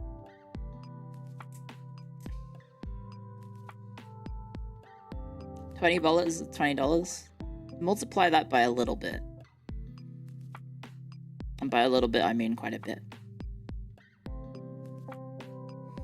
Yeah. So I'm not one for React content, I will admit. Like, I don't really do React content very often. It's not really something I wouldn't even say I'm like comfortable doing it, because I always feel very self-conscious with regards to React content, because I feel like that you have to be transformative and you need to contribute a lot to the stuff to like, I don't know, make it seem like it's worthwhile you reacting to the content in the first place. So I do get very self-conscious about it, because I feel like I don't necessarily interact with the thing that I'm watching enough to have like an interesting, I don't know, perspective on stuff.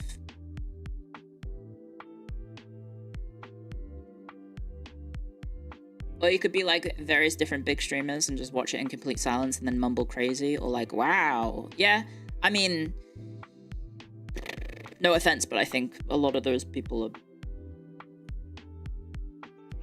my peers, they're my peers. And I'll say that.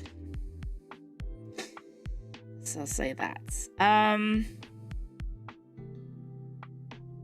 It's not my preferred content, but I don't besmirch anyone who would do it, because if you get paid to do this stuff for some insane reason, there's a lot of money in it to do it.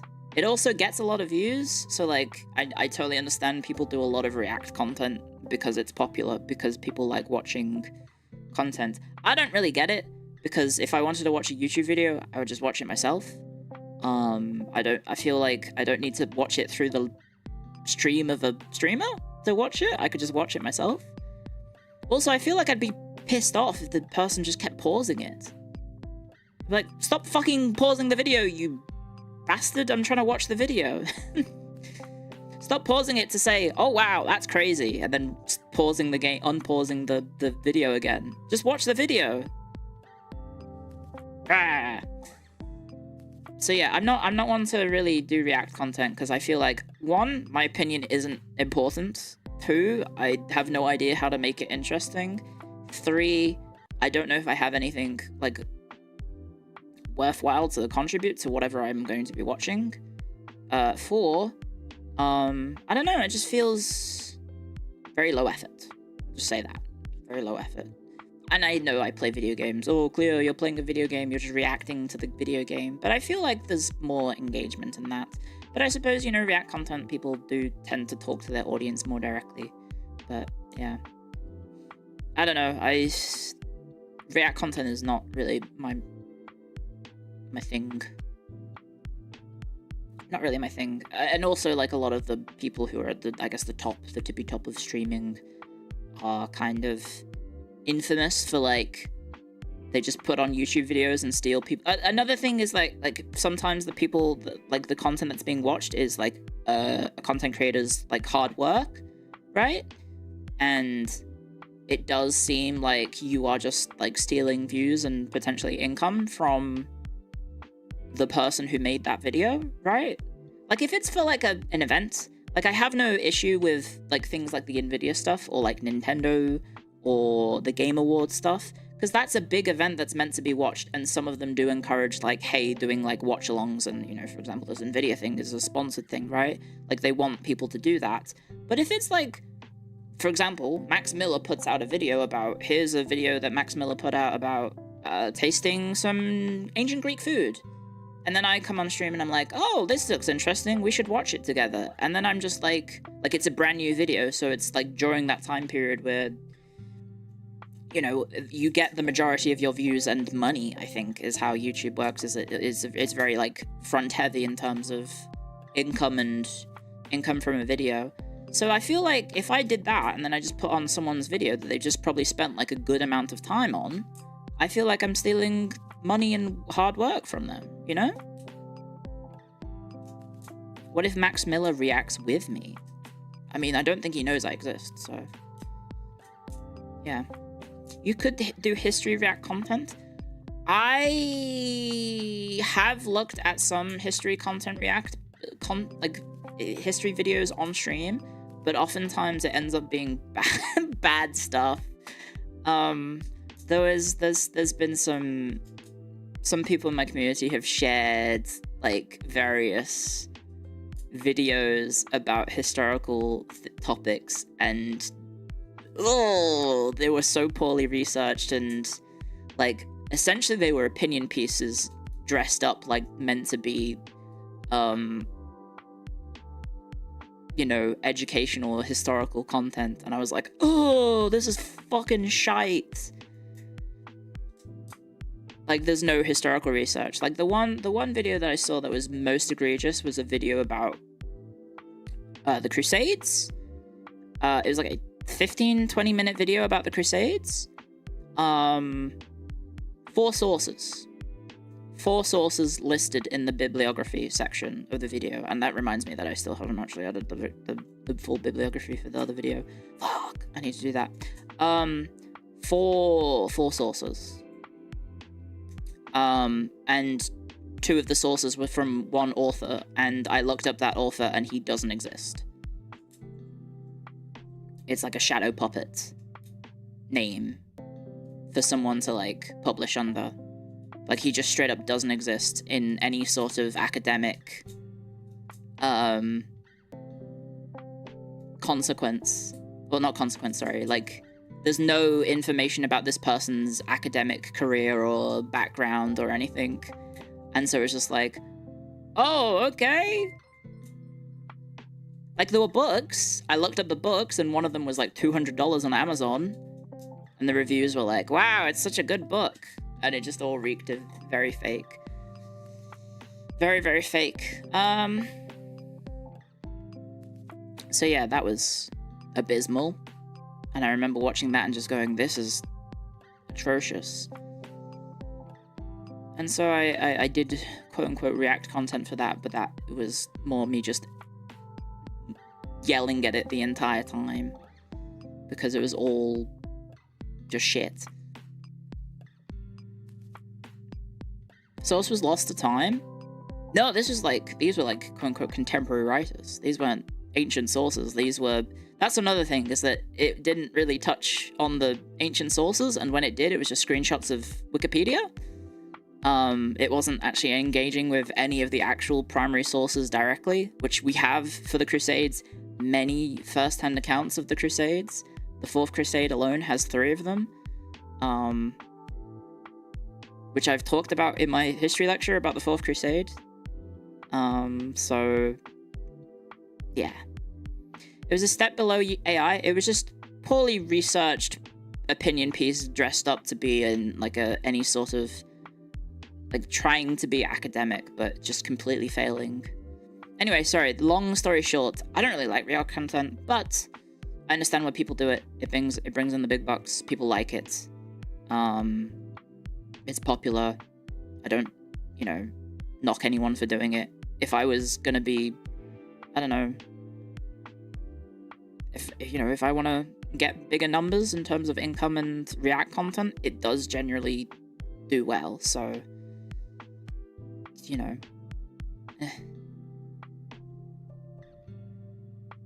No, it didn't have any resources. Like, it had it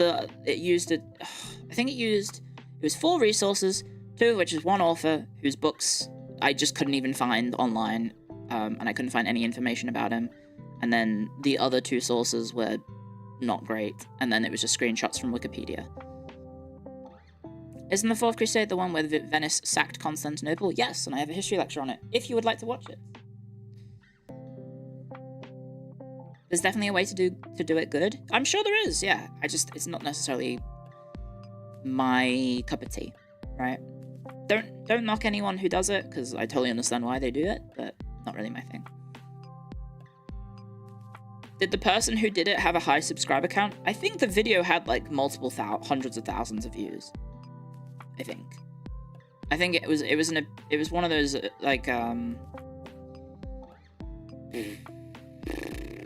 it was one of those accounts that links like history and I think modern politics. So it did definitely have like a political agenda that it was trying to push in terms of the topic at hand. I don't remember the account name because it was so fucking shit that it's not worth my time to remember. But yeah, it was not a very good video. Did the comments correct the channel at all? A little bit, but most of it was people I think agreeing with it. Do more school trips? I would love to do the school trip content because I think that's fun React content. The problem is that is stealing views from channels who specialize in that sort of content, and I did in the past. When I did it, I got dinged for on this channel actually. I got a copyright strike because of that video, and so that basically put a nail in the bed for that. They probably wouldn't give me permission to do it, no.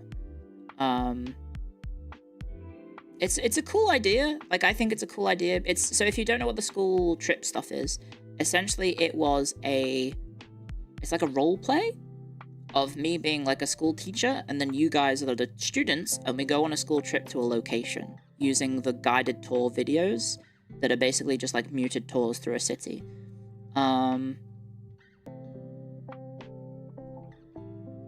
So that's the concept of the video. It's like an RP stream, essentially. The only problem is, it's reliant on, you know, YouTube content involving walking tours, and those people it turns out those people quite protective of their content being used. So I had one channel that I used for a Venice one, and that was fine. But I didn't archive that one. I think the thing is I didn't archive that on YouTube, and then the one that was in ancient Greece, I think? Or was it Edinburgh? No, it was Edinburgh. The Edinburgh content got me copyright struck, so I wouldn't be able to do it on YouTube. Basically, it would have to be on Twitch, and then it would be deleted in 6 weeks. I also did one in Athens, but that one I didn't even bother to try and archive because I knew it would just get me copyright struck on YouTube again. You could make them live only. I don't know how to do that. Basically, the YouTube stream would just be unarchived, which I feel bad about.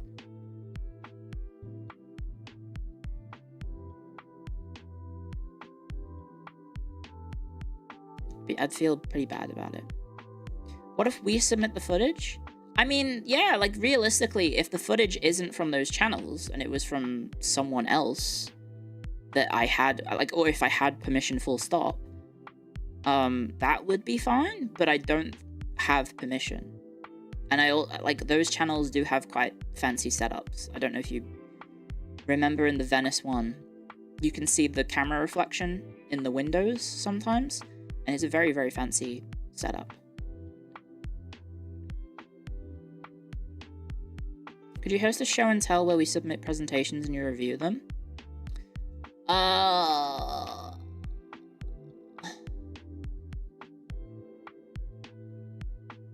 not sure. I don't know how that would work as a content.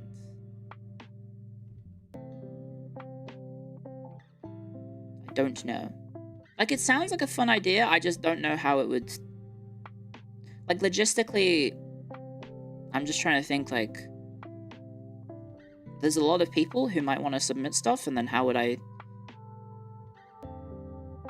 would need to do all of them, which would be a lot of presentations.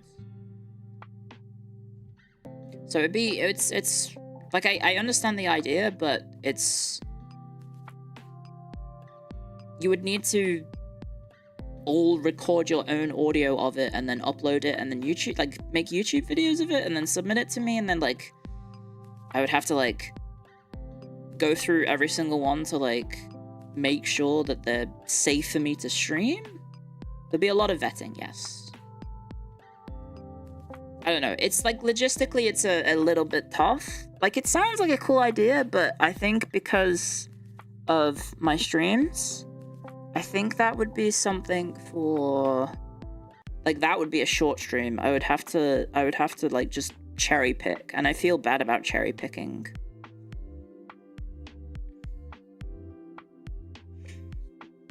It's like, you know, like with the birthday streams, right? When you have the kudo boards, right? I don't want to cherry pick, like, I don't want to just, like, pick 5 people from the kudo board and say, thank you guys, I'll read all the rest later. Like, I would feel bad about doing that.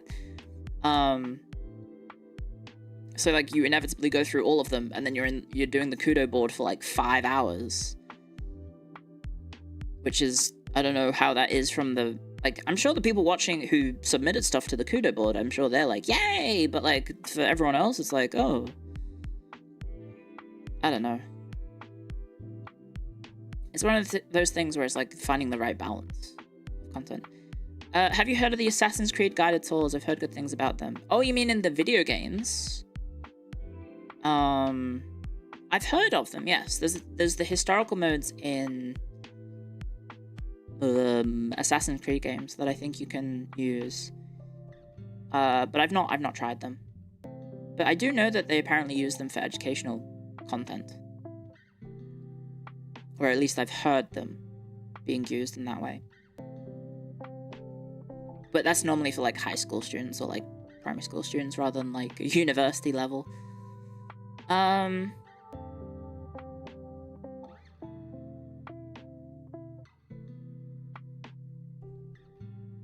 They used it to rebuild Notre Dame? Did they? I mean, I wouldn't be surprised if they used literally, like, any resource that they had for... Oh no, I remember, didn't they give away Assassin's Creed Unity 4?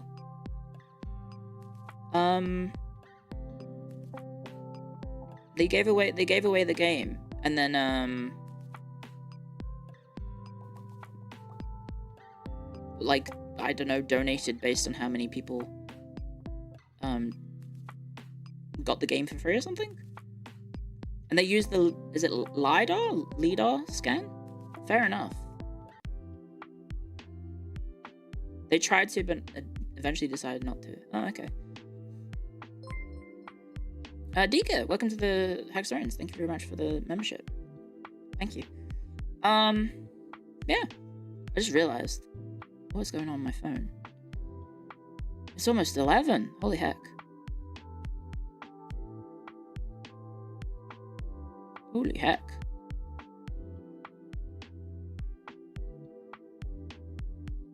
Almost time to end.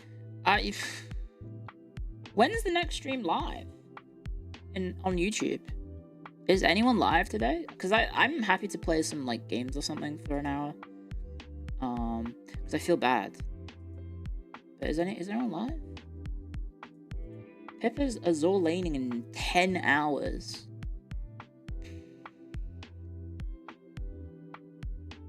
Okay. Whoa. No one's live. Knit you're in 6. You'll be fine. Random raid is good. Well, guys, at least with FaZe Saga here, hopefully there'll be less dead hours, because I think a lot of them are streaming in my time zone, I think. My time zones. There's quite a few, like, Mina is streaming at, like, I think 7 PM Australian time, I think. So I will hopefully be able to watch them as well.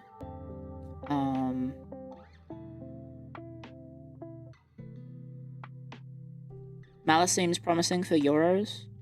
Yeah, as well. There'll be hopefully some people I can raid. When I finish stream, I'll be able to raid people. 4 are really good for my time zone. Yay! Yeah, I think Nitya is the only one that's going to be a problem for me to try and keep up with, because I don't get to watch, because I think she streams at like 4 AM my time, 4 or 5 AM my time. I think her time was like 10 AM PDT. Is it PST PDT? Raid. Did I get a raid on YouTube? I don't see it. I don't think anyone else is streaming today. Malice streams from 10 till 12 Oz time. Yay! Well, there you go. I'll have people to raid. I will have people to rate. Does Nitya stream European times? I think she's... in a similar time zone to European, I think, yes. So I think she's, like, streaming at, like, prime evening time Euro, right? I vaguely remember seeing in the schedule she was, like... Was it 7 p.m. Central European time? I think.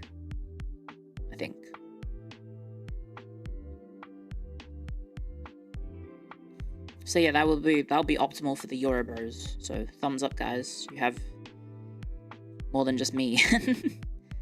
Around Panko's time as well. Okay, cool. Cool. Yeah, so I think the phase schedule website doesn't have does not have all of the new girls on it. Doesn't have any of them yet. Schedule. That's how you say it. It's not schedule, it's schedule. Oh wait, no, I can literally just scroll down. Yeah, I can see them not on the list. Can I add them? How do I add them? I guess I don't have permission to add them.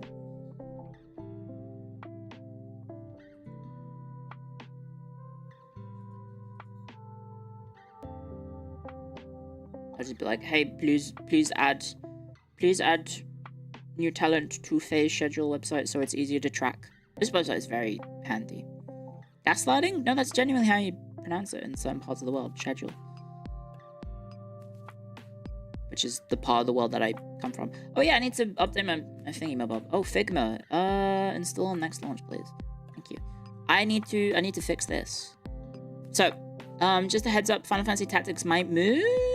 We might move that to Thursday. And then Tuesday might be a day off. And then I'll appear on other people's channels. I'll give you a heads up if that happens.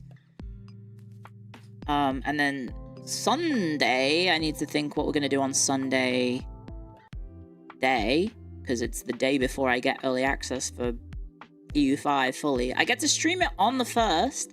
But then on the 2nd, I can't stream it. But then on the 3rd, I can stream it. It's very funny. Get that Ming Dynasty pussy from CK3 DLC.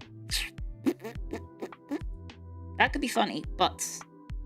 I feel bad about doing that with the Paradox games, because I feel like I'm being annoying. I'm like, hey, can I have a free code? Because I deserve it. But I guess that's my job. Maybe I am supposed to be entitled. Oh, wait. I have something to talk about. I forgot about this. Guys, I'm once again begging you for, e-begging for points, guys. I am once again begging for you to... I'm e-begging you guys to vote for me in the popularity contest. Guys, am I... Is this in front of me or behind me? It's behind me! There we go. Guys, the Streamer Awards. It's a silly, stupid thingamabob. It's the popularity contest about streamers that literally doesn't mean anything. But, you know, if you would like to vote for me, guys, let me get the frick out the way. One sec, let's go there. If you would like to vote for me, if you want the link, here you go. Here's the link. If you want to vote for me, or everyone else, to be considered for specific awards like strategy game, etc., streamers must have streamed content relevant to that category for at least 100 hours! Guys, I think I've done more than 100 hours. But yes, basically, there's a lot of contests, there's 35 categories, holy fuck. Best music stream. I feel like I would put Uruka. Oh, Uruka. I can't type. I would put Uruka for that. Best creative art stream. Who would you put that from FaZe? Who would you put in that? Creative art.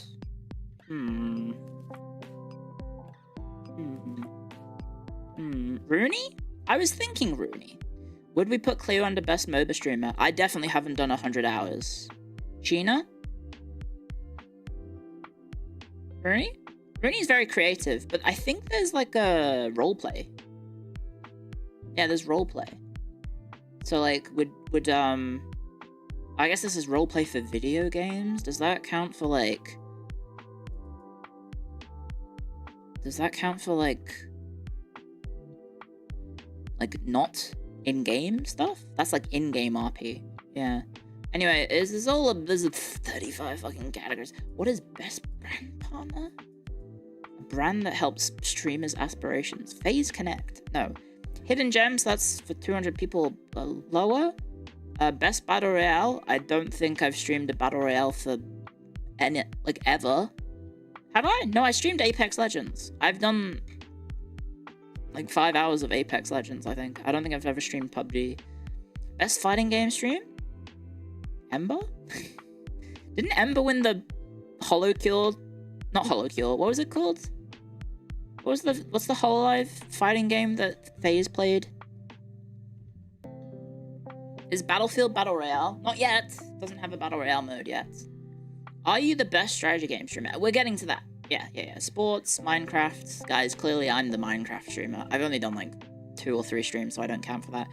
It's really weird that Marvel Rivals has its own category, but I guess it's being sponsored by Marvel Rivals. But it's just weird that, I guess technically it's not an FPS. So I guess it doesn't go under FPS, but yeah, they paid for that. Anyway, yeah, guys, if you could, can you put... It's a silly, stupid popularity contest. It has no meaning or anything, but, like, I would appreciate it if you put me down for the strategy game streamer. BF6 counts? I haven't streamed 100 hours of BF6, so I wouldn't be able to count for this. I can tell you how much I've played it, which would be how much I've streamed it. I have 39.9 hours, so I definitely don't count. Idle Showdown is the fighting game, yes. With the beta? Oh, I did 20 hours in the beta, so I would be at, like, 60-ish hours. Yeah, I would be at 60 hours, so I wouldn't count. Maybe I've played some other FPSs throughout the year, though? Oh, yeah, I have! I might have actually hit 100 hours, but again, I feel like maybe you actually pick someone who plays the games regularly. Like, that's the, I guess, the argument for me to be picked for this, is that it's like it's my shtick. Reality, IRL, Vertical, Stream Game of the Year. The game that I haven't played in a long time.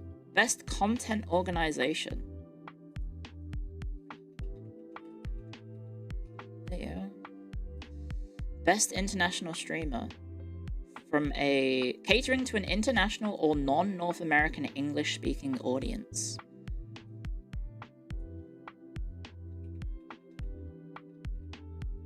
I like you. I like you. Stream Duo. 25 hours as a pair. I don't know.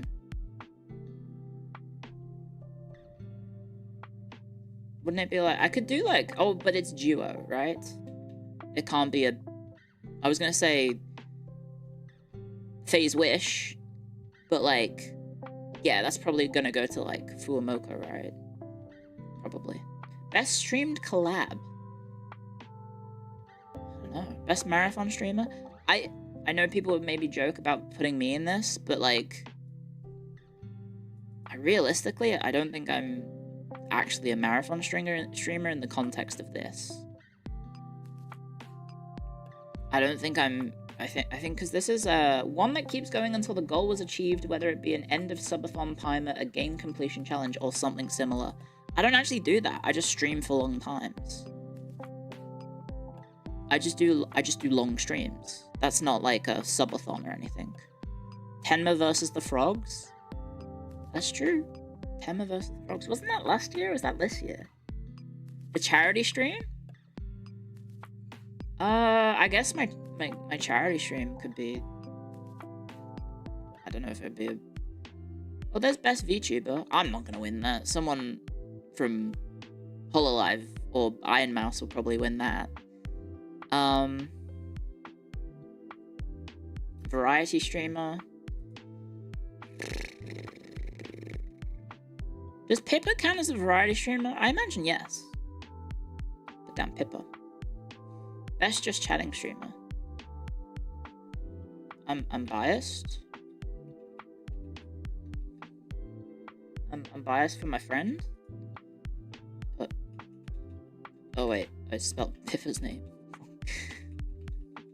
There you go. Rising Star Award. Streamer who began the year under 1,000 average viewers. Hang on, that's me. That's technically me. But I don't know if I fit the rapid growth. I technically started under 1,000 hours. I mean, 1,000 average viewers. Would I feel like I can't put myself down for that. What about YouTube? Yeah, but we all know that the YouTube views are a little fucky.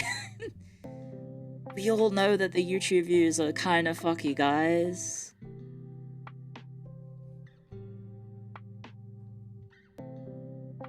Streamer who experienced explosive growth in the past year, establishing themselves amongst the top streamers as one of the most talked about names in streaming. I don't know if that's me either.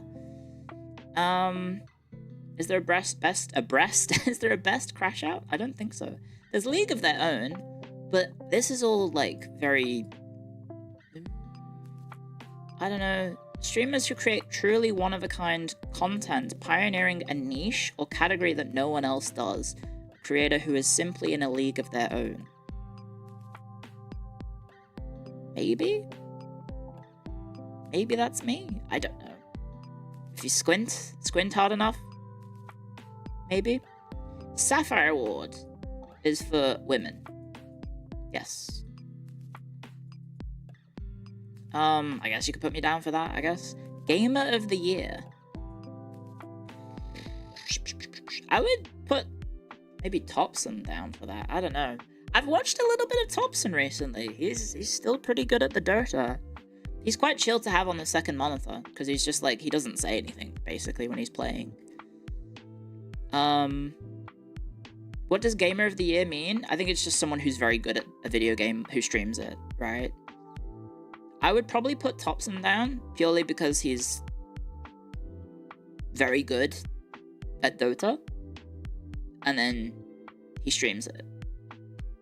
He can get emotional. I know, but for the most part, he's just, like, very stoic. So it's been nice to just have him in the background in the evenings, because he's normally streaming at my evening time. And then Streamer of the Year, well, I don't know who that goes to. It's probably going to go to one of the big names, probably. But I don't know.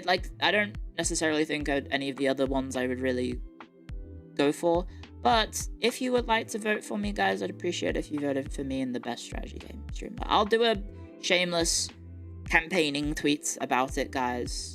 I'll do the shameless campaigning tweet for the strategy game genre, but I'm not too fussed. It is a popularity contest ultimately, and at the end of the day, I don't know if I'm popular enough to win it, because I mean it's a genre with teamfight tactics, StarCraft, chess, Hearthstone, Balatro, amongst others. Unfortunately, they're pinning me in the fucking TFT streamer category and the chess category as well. And like some of those guys are heaters. Like some of those people in that category get like thousands upon thousands upon thousands of views. So it's like that's a lot of people. Yeah, the chess category. Well, the streamer awards are very Twitch oriented. I don't even know if it features YouTube people. I don't even know if it does feature YouTube streamers. I think it's mostly Twitch. Chess watchers aren't big award streamers. You say that, but like, if I'm not mistaken, last year's best strategy game streamer there were 5 nominees.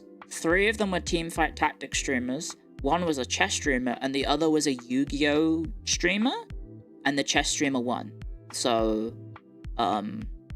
yeah, yeah. I think the chess do actually win that. So, yeah.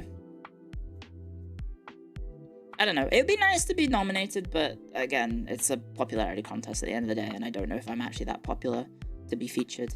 I've got a chance. I mean, you have to put yourself out there to have a chance, right? So, yeah.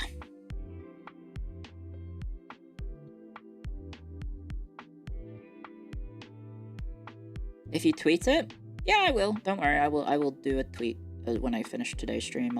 I'll do that. Oh, very handy. Nitya's thingy is here. 11 a.m. PDT, Monday. Wait, Monday?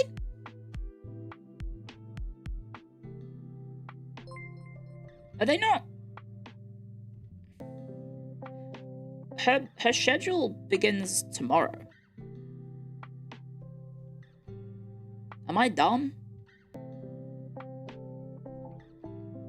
Oh, US Monday. No, but that's later. Monday is in 2 hours?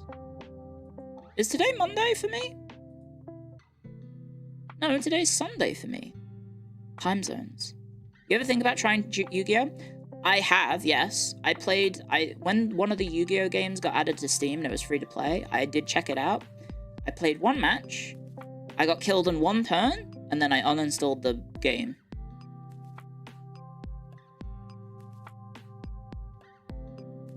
So yes, I have tried Yu-Gi-Oh, and apparently Yu-Gi-Oh, modern Yu-Gi-Oh is actually cooked in terms of it's just 1 or 2 turn kills. There's a streamer I used to watch every now and then who was like an Aussie VTuber who did Yu-Gi-Oh content. I would watch the stream sometimes. Every battle was a 1 or 2 turn KO. If they didn't win by 3 turns, one person surrendered. I was like, what the fuck happened to Yu-Gi-Oh? What happened to putting down Giant Soldier of Stone in defense mode and ending your turn? What happened to that?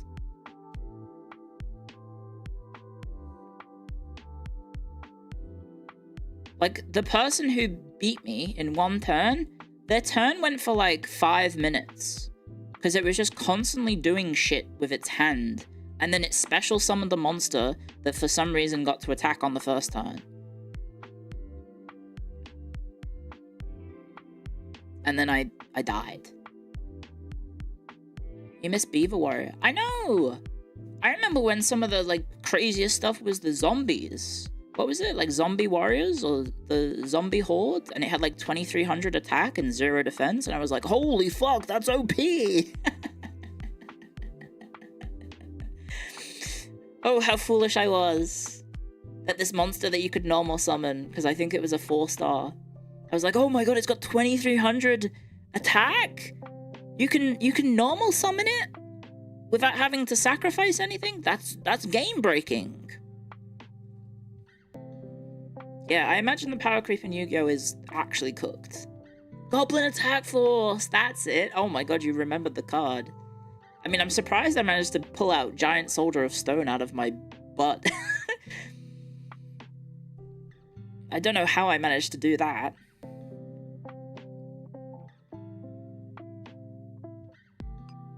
Yeah, Goblin Attack Force. I remember when, like, the most scary card was, like, Man-Eater Bug, where you flipped it, and then you got to kill any monster on the field. And then in the anime, it was like, holy shit, look at this sinister little face under the Man-Eater Bug. And then it has the worst stats ever, but it has the most OP ability, except I imagine it's not even worth...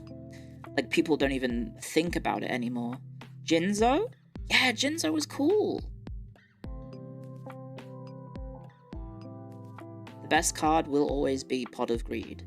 Well, yeah, that's the thing. Like, the first turn that I had was like... Some guy did Pot of Greed, and then he did another card that is like Pot of Greed, and then I was like, why does your hand have 1,000,000 cards in it? Oh wait, you've just drawn, like, your entire deck.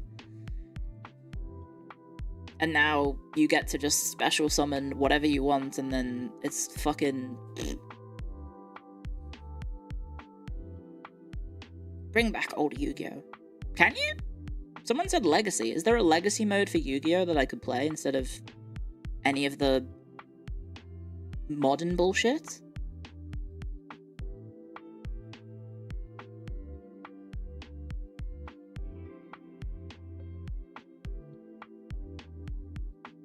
What does Pot of Greed do? It allows you to draw 2 cards. Only unofficial simulators. Oh. You got max seed. I don't know. I have no idea what I got. It was over very quickly, and I was like, you know what? I think maybe I'm not. Maybe modern Yu-Gi-Oh isn't for me, and then I uninstalled the game, and then I didn't play it. I guess I could play like the old DS games, right? Just don't play the modern dual games like that are on Steam. Just get like the microwaved versions of like the old games for like GBA and Nintendo DS and just play those instead. And then I can fight Kaiba, my boy, or whatever his name is. What was his Yugi, my boy? What was the camp British guy called? Pegasus? Maximilian Pegasus? How the fuck am I pulling these names out of my ass? How am I remembering this? Why is my brain remembering all of this useless knowledge? And he had the Millennium Eye! Didn't he get ripped? Doesn't he get ripped out of his eye? Didn't someone rip the Millennium Eye out of his face? And it was like this sweet innocent boy who turned out he had an evil spirit possessing him? Malik or something? Malik, I think, was the evil spirit, but he was... Oh god, what was the normal boy version? Baccarat, yes. Wasn't Baccarat, like, in the card game kinda evil? Like, just as Baccarat? I vaguely remember the one Yu-Gi-Oh card game that I played for the Nintendo DS. He was really tough. And he only appeared at night, and he had, like, a really difficult deck to beat.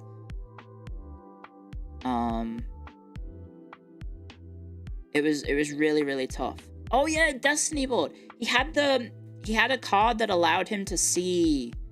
No, not see everything. That was the ESP guy. He had a deck that allowed him to effectively not die or something?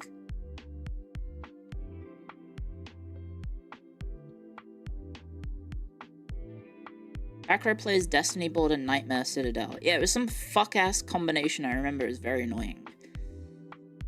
Because I think I was, like, Unga Bunga maxing. I think I just did, like, warrior decks. I was like, yeah, I'll take all of the warriors. I was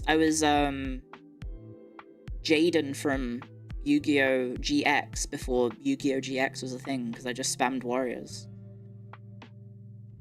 Also, Trail Game, I think it's 2 super chats, by the way. You texted a friend, if I was a constellation in the night sky, I'd want to be with you, and then she started sending back blush emotes. Congrats! Congrats on the Riz. And also thank you for the other super chats about Yu-Gi-Oh!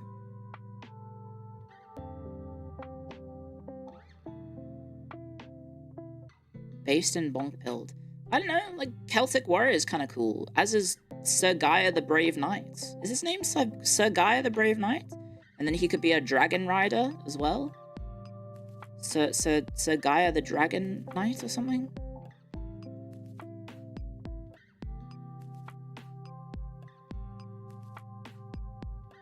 Gaia the Fierce Knight, that was it, thank you. Yeah, I barely remember any of Yu-Gi-Oh, but, you know, it's cool. I think I have a fond nostalgia for it, but I don't know how I would go about making that as, like, a stream thing, or if it would just, like, ruin it if I played it nowadays. Thank you, Ro? Is that Ro? For the super chat? Thank you for the fun nostalgia down Yu-Gi-Oh lane. No problem. No problem. Just keep using Dark Magician Girl. She is very cute. Make Yu-Gi-Oh React content. Isn't it crazy that, like, the Yu-Gi-Oh TV series has Yu-Gi-Oh React content in it? Because, like, every time a battle happens, there's the characters who don't actually do anything in the show. They're just there to react content. They're like, oh my god, what does that card do? and then one of them's like, sword of revealing light? What does that do? And then the other's like, it stops anyone from attacking for 3 turns. Doesn't he? Oh my god, in the show with the swords of like the guy who has swords of revealing light, he like, doesn't he have like zombies or like zombie castle? He has the castle floating in the sky, and then Yugi beats him by doing like the turtle launcher into the castle, and then the castle falls on the whole board of the enemy, and then it kills him.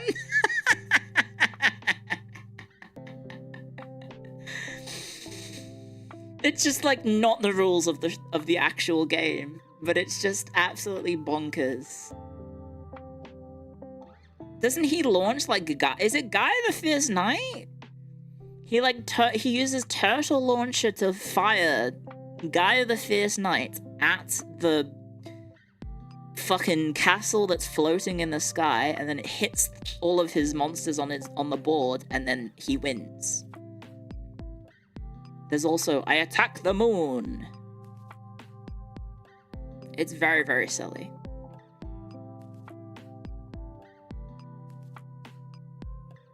He stabbed the moon to reduce the tide level. Was that the fight against the surfer guy? Or is that someone else? The guy who used, oh. What was the surfer guy called? He had like, Mako Tsunami! Yeah. His name was Shark Tsunami. He was in the game as well. And he had his signature card was, the warrior surfer guy? What was his name? Shark Warrior or something?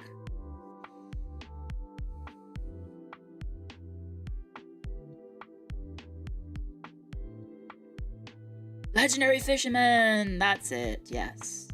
You remembered a shit ton of this? Unfortunately. Can't remember anything about any other subjects from school aside from history. And even then, that's kind of wonky. But I can remember all of this from Yu-Gi-Oh! Which I guess goes to show, like, how much my brain was processing dumb card game TV shows versus actual useful knowledge. He rage quits the duel versus Joey because his fisherman dies. What the hell? Doesn't he beat, what is it? Fucking Seto Kaiba's, like, he threatens to, like, kill himself to win the battle against Yugi, and then Yugi's like, no, I can't do it! And so he forfeits the battle. And, like, in that battle, like, Yugi cheats as well, because he has, like, 1,000,000 Karibos or something? He has, like, a fuck ton of Karibos, more than you can possibly ever have. Like, you're supposed to only have 5 monsters on your field, and I think he has 500 Karibos. And then Seto Kaiba is like, fine, I'm gonna kill myself.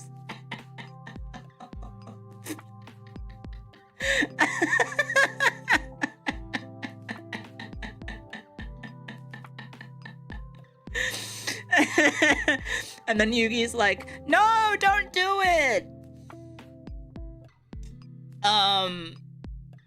And then Yugi's like, no, I have to give up. And then Seto gets to go through. And then doesn't Seto job out anyway in the final? I know he's trying to save his little brother, but doesn't Seto then job out anyway? Like, he's like, I'm gonna end it all if you don't let me win. And then he just jobs out like a fucking loser to fucking Pegasus anyway. Oh yeah, because Pegasus is cheating with his Millennial Ally. Oh wait, yeah, because the show doesn't. Oh no, that's Oh my god, I'm remembering way too much. The fucking In America guy. He's the one who's like, he's got a vendetta against fucking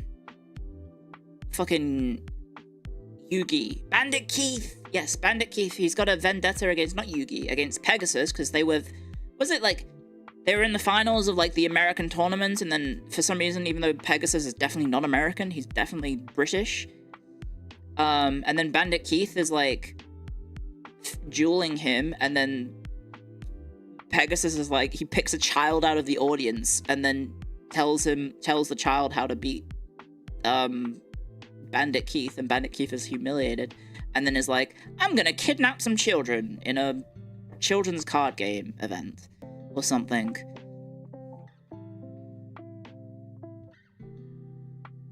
Guy that pulls a gun. Oh yeah, it does, doesn't he? But it's censored. You wonder if Bandit is his first name? Possibly. He's like a golden retriever.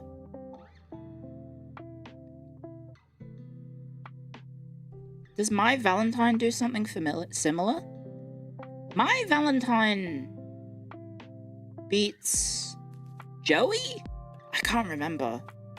She uses the harpies. Does she? Oh no, she cheats with the perfume. Yeah. She knows which card she's got by the perfume on the cards. That was it. Which is a smart play. It's a very smart play. Everyone beats Joey. Joey beats My Valentine. And doesn't he then get with My Valentine?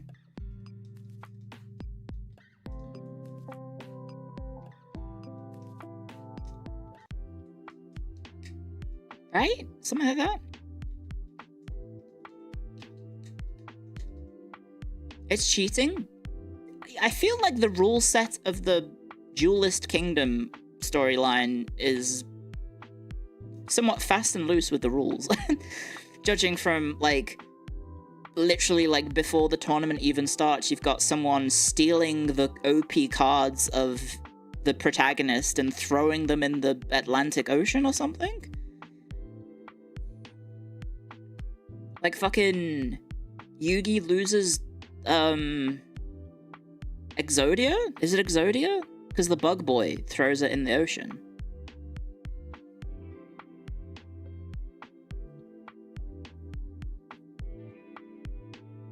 Goodbye, Exodia! Yeah, he does that.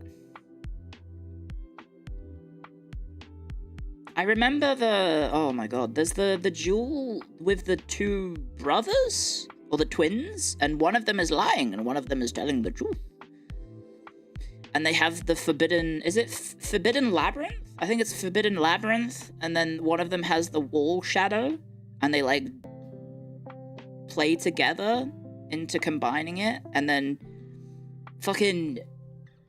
Doesn't Joey do some bullshit play with, I summon Celtic Guardian with Kunai with Chain, and then, like, the Kunai with Chain, like, somehow, even though it's not as, like, Celtic Guardian with Kunai with Chain isn't actually strong enough to beat the Shadow thing, but it's, the show is just like, oh, but it is.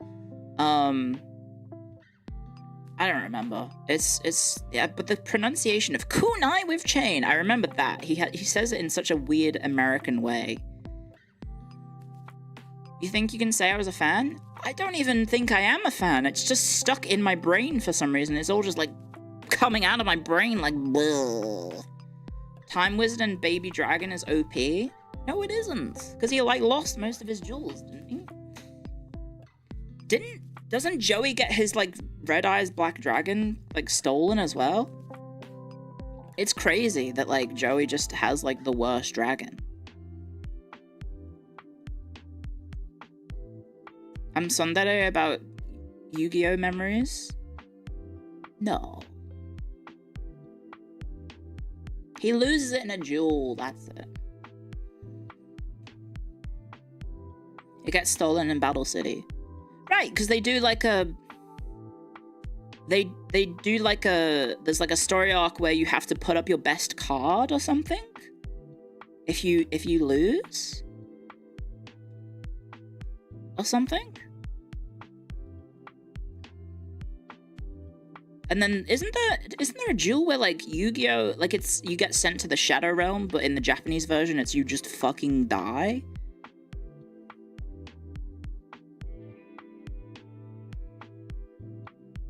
Because you get, like, chained to the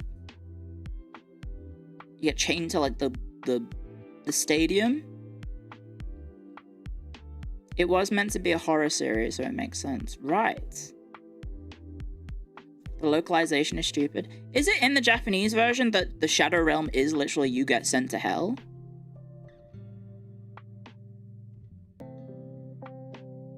Yu-Gi-Oh! Manga is way more intense. Well, isn't that with, oh, what is it? There's another localization. Oh, no, I'm thinking of the manga for Pokemon. The Pokemon manga is also fucked. Isn't it in, like, the black and white story that, like, all of the gym leaders get fucking crucified? And then, like, multiple Pokemon frigging die?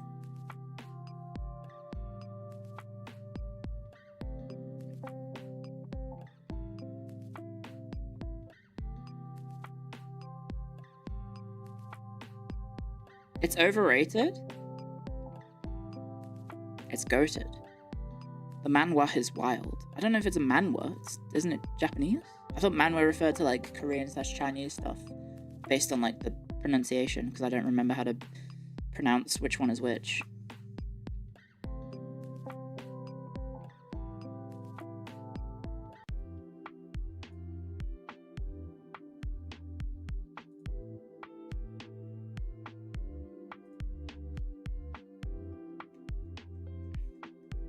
Manhwa is Korean, manhwa is Chinese. I think I just said the same word twice.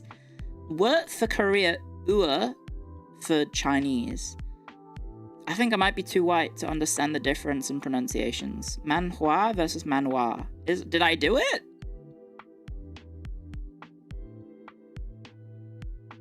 Was that correct? I might be too white to know the difference. But the Korean stuff is all very, like, some of it can be tame, but a lot of it isn't tame, right?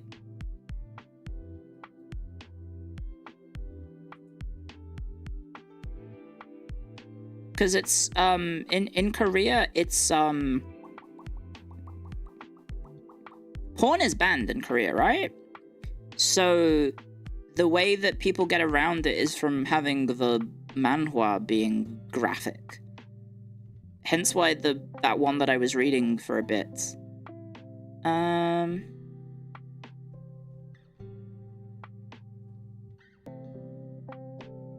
Is basically just porn. That's why BJ is so popular? BJ? I don't think I know what BJ is.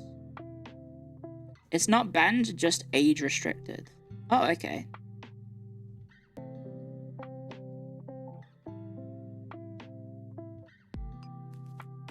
BJ is streamer? BJ equals streamer. Bon Jovi. Bon Jovi's huge in Korea? Broadcast jockey in Korea. It's a term for a streamer. Ah, okay. So that's why there's a lot of, like, the Korean girls wearing very little and dancing a lot, right?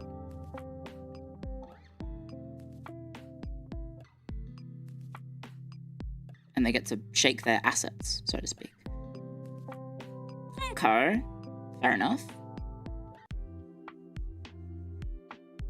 Twitch is banned there? Yeah, there was, the companies in Korea had, like, petitioned for, like, if memory serves, it's basically, like, anti-competition laws. So international companies don't get to compete or have to pay more to operate in Korea versus local companies, I think. And that's why they pulled out of Twitch, because they wanted to charge Twitch. I think it was something like, they wanted, like, Twitch was being charged 10 times as much for their data versus anywhere else in the world. And so Twitch was like, we cannot afford this. Because, I mean, I'm pretty sure Twitch already operates at a loss for Amazon. So if Twitch is getting actually, like, full wrecked by that, it was yeah. Insane decision. I mean, I can understand why Twitch took the L and pulled out, but it did kind of screw over everyone. They didn't ban it, they just kind of like soft banned it. They did the thing where they just like pressured them to leave rather than banned them, I guess, right? Like instead of like instead of getting the employee to quit, you just bully them into quitting type shit. Like crazy shit like that. Which maybe I shouldn't say that in the context of VTubing.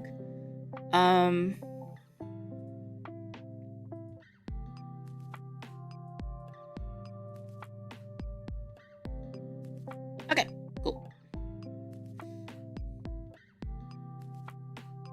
Korea does have some crazy laws. I mean, I think it's one of those cultural things where as an outsider, things will seem kind of crazy, right? I don't know.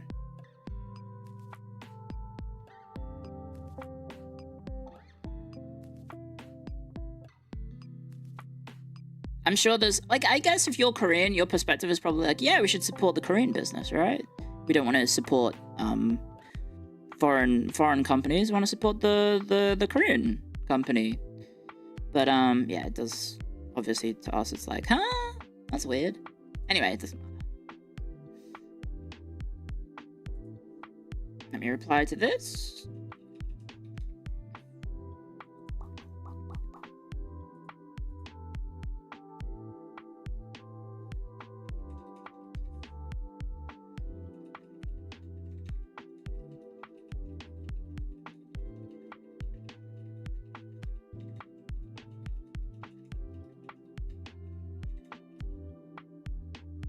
Okay. Anyway, what were we talking about? We're talking about fucking Yu-Gi-Oh! Yu-Gi-Oh! And then, Yu-Gi-Oh! And then Korea. Oh yeah, and then manhwas. Yeah, apparently, like, Korean stuff is just, like, super horny because porn is not banned, just age-restricted. Age-restricted. Okay. Yeah, we were just tangenting like crazy. Sorry, I thought I was gonna end stream like an hour ago, but I'm still here, so hi. Screw the rules, I have money. Thank you for the super chats. Thank you very much, guys. Korean porn webtoons go wild? The thing with... Okay, I'm about to say something a bit crazy. You're gonna judge me. But, like... Oh, what the hell am I doing to my mic? Ooh, do I want to be turning that? Oops. I don't know if you can hear this. Just spinning a thing.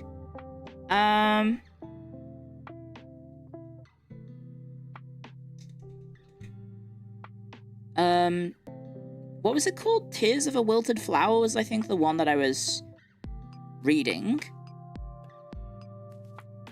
I think the fun was in the chase, so to speak. I think the fun was in the chase, and then the characters finally got together, and then literally, like, every chapter had just sex from that point. I was like, this is getting a bit one-dimensional. I don't know. It felt like it was more interesting in the chase leading up to them getting together, and then it wasn't as interesting after they start fucking. Koreans do drama well. Yeah, there was like all sorts of like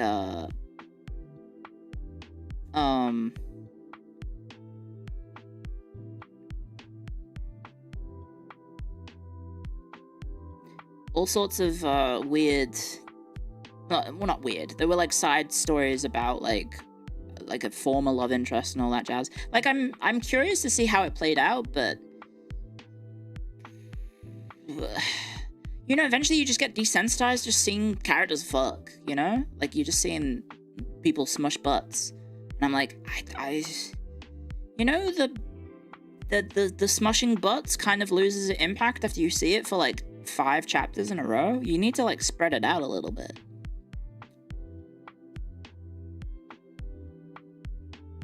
It's really awkward that I'm talking about smushing butts, and then I literally just got an email from the Cancer Research Institute saying thank you for your donation.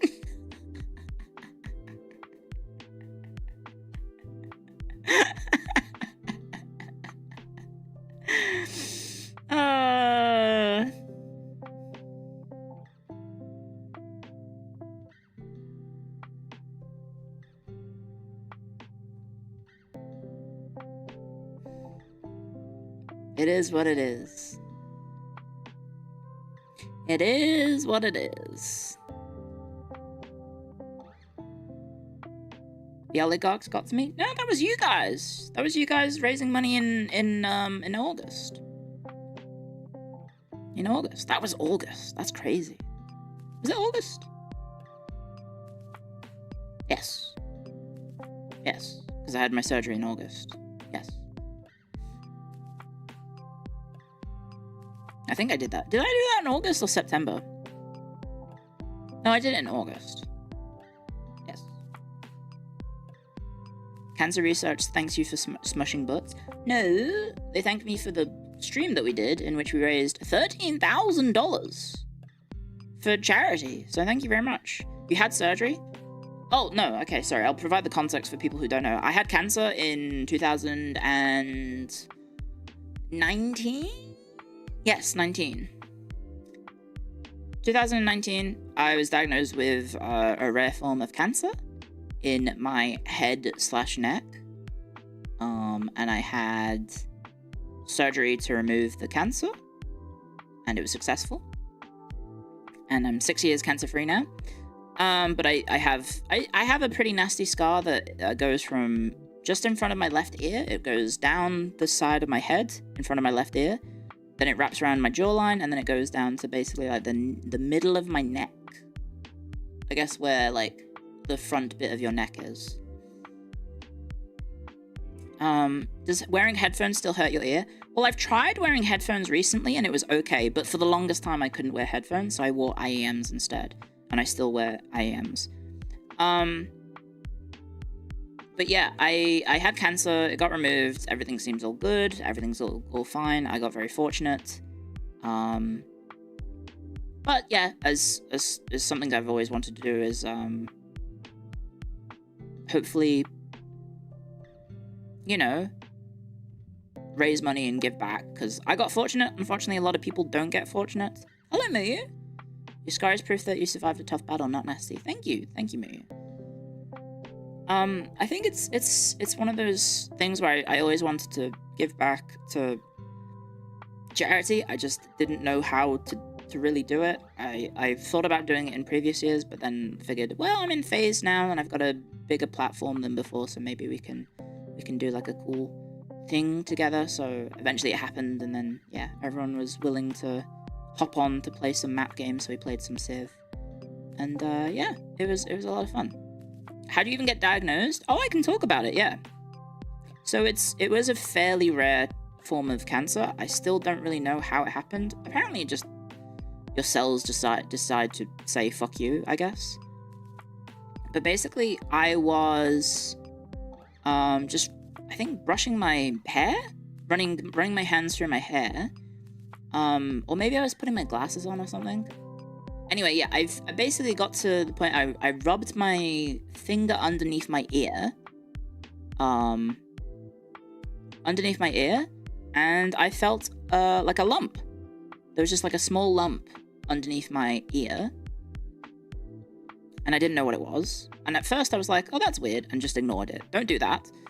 And then after a while, like maybe like a week or two later, I noticed, oh, the lump is bigger. I can feel that it's bigger. So I went to the doctor and said, hey, I've got this lump under my ear. Any idea what it could be?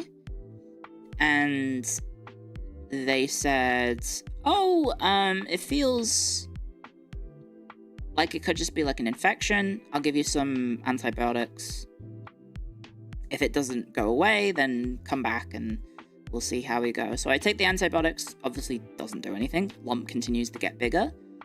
And then I go back. They say, oh, that's weird. Okay, we'll get you an appointment with a radiologist.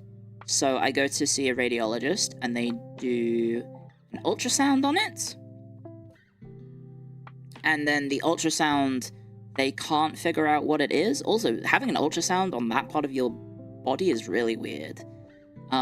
It's also really concerning where the person who's operating the ultrasound is going, what the fuck is that, under his breath, and then asks for other people to come in the room. And then look at it, and they all look at it, and they're like, huh. Like, you have, like, a doctor come in who's, like, I don't know, got, like, a career in, probably, like, multiple decades, and he goes, huh, that's not normally something you want to hear. So yeah, that was the ultrasound being inconclusive, and then they say, okay, we'll need to do something else, and so they do a fine needle aspiration, and if you don't know what a fine needle aspiration is, I hope you never have to do it, because it fucking sucks. So what they do is they stab you and then suck out stuff from the thing that they stab and basically use that to try and determine what it is. It's pretty awful. So I go to the place and they're like, okay, this is going to be maybe a little bit painful. Would you like to get local or full anesthetic? And me thinking, oh, it's probably not that bad. I'll have local, please. Big mistake. Probably should have asked for the entire thing. Or I think they said, was it local or just non? Maybe they just offered local and then non. And I think I said, oh, I'll have local anesthetic, please. Was it that bad? It's fucking awful. So they gave me a local anesthetic, and I laid there, and then essentially what happens was I don't know, I'm like a fairly, like, by this point I was just like I was still somewhat fit at this point, because this was before COVID. So I still had, like, my regular gym bod, I guess. And, but then this, like, doctor is, like, leaning over me, because I'm lying down sideways, because it's under my left ear, and he's like, I'm sorry, I'm gonna have to get, like, a better angle. So he's essentially just, like, leaned over, like, my entire body, and just trying to stab me with a needle from, like, below, because it's tucked under my ear, right? So he's, like, forcing my ear forwards and then stabbing me in the thing. And even with local anesthetic, that fucking thing hurt like a motherfucker. And then the worst part is, he stabs you, and then he moves it around to try and, like, to, like, get enough of the sample to then pull it out. So he is essentially just like, I've just been stabbed in the head, and then he's, like, moving the needle or whatever he does to stab you, and he just starts stirring inside of you. And I went, ah! He was like, I'm sorry, this probably hurts a lot. And I was, yes, it was fucked up. So he does that, and then he gets after he's, like, I guess, moved it around enough, he then gets the needle and then stabs me with that, and then like, pulls it out. And then they start looking at it immediately, and then I'm hearing them going, like, what the fuck is that? Because there was, like, 3 people in the room, and I'm like, oh my god, this is bad. I've had 2 different places be like, we've no idea what this is at initial inspection.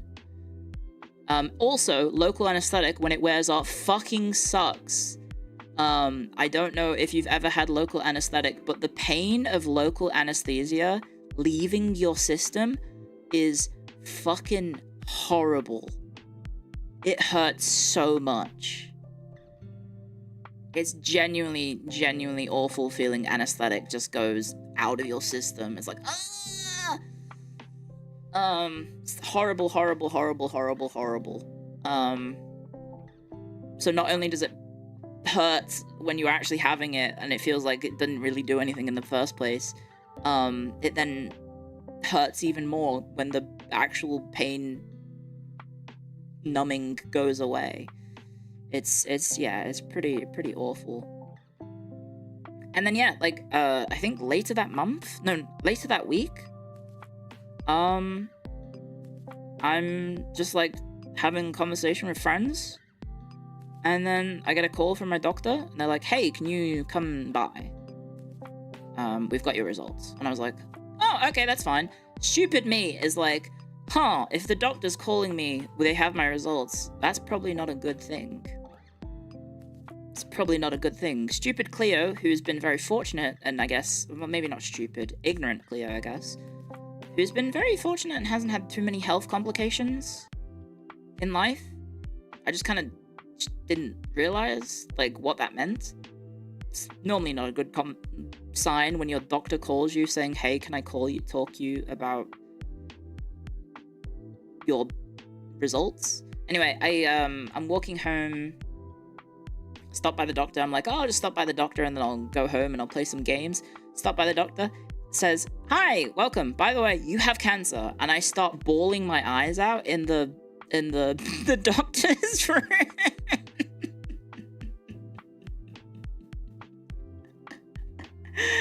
I just start crying uncontrollably, like, what the fuck? I'm young. Why am I getting cancer?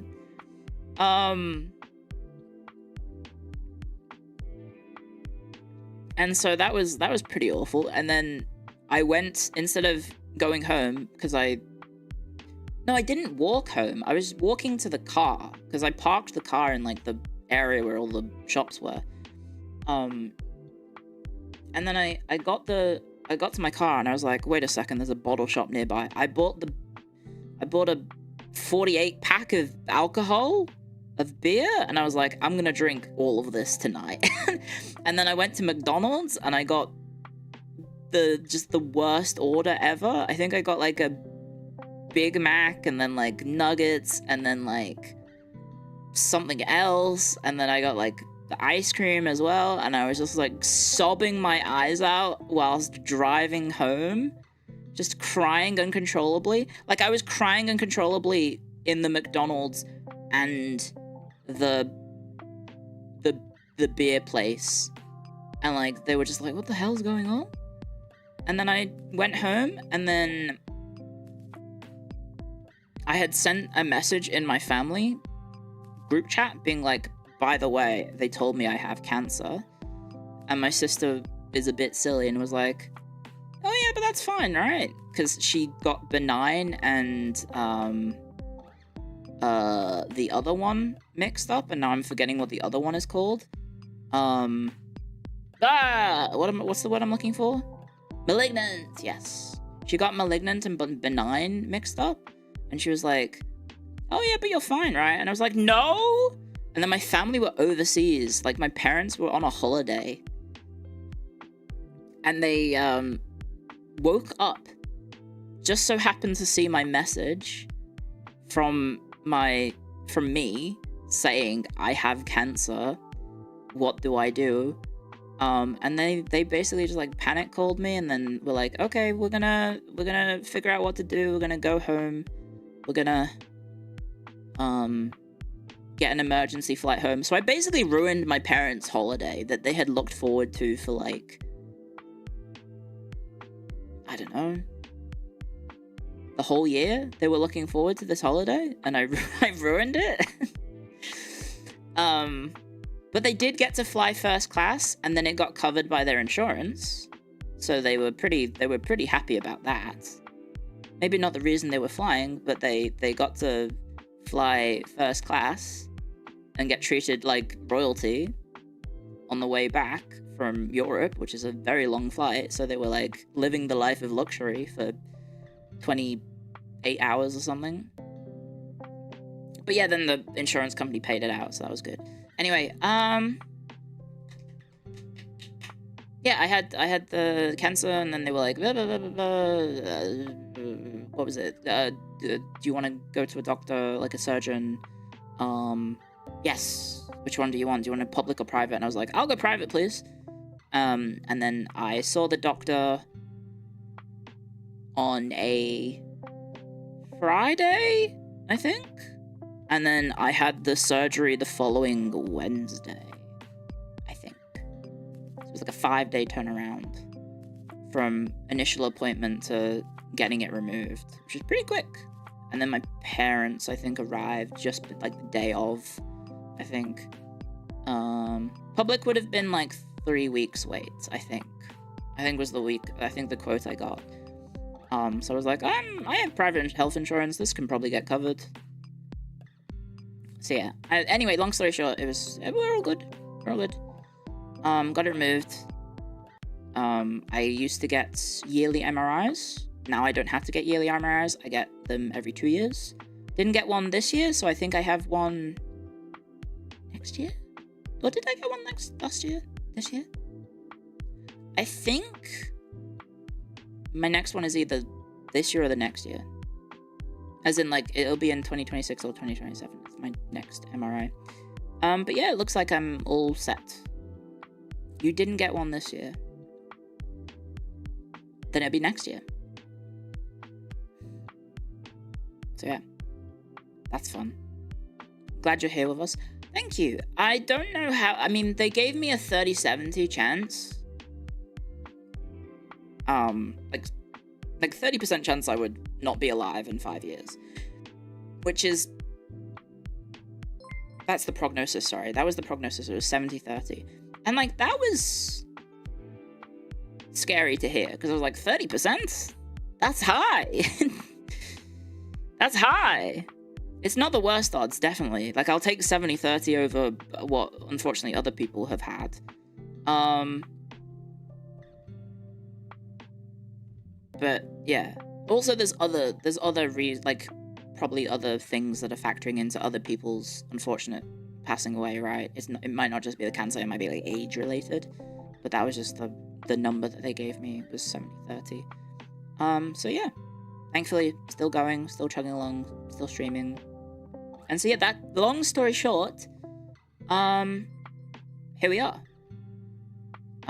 Still going strong, still streaming, and now that's why I did the Cancer Research Institute charity stream, because I wanted to give back, because unfortunately, not other people are as fortunate as I am in terms of being successful with the cancer treatment. So, you know, it is something that affects all of us, so hopefully one day we will have a cure. Hopefully. And hopefully, you know, funding places like CRI can hopefully make a difference eventually. Yeah. Anyway, that was a very long tangent, I'm sorry. Zypharius, thank you for the super chats. Imagine going for a regular health check and they call in the entire health department. It kind of felt like that twice. It was just like, oh yeah, here are all these trained professionals. And they don't know what's going on in my ear / head type thing. And thank you, Indominus, for the donations. Very generous of you. Thank you. It sucks? Yes. Cancer sucks. It unfortunately affects all of us. It's very hard to avoid. It's such a, I think, common thing, unfortunately, that, you know, it is what it is.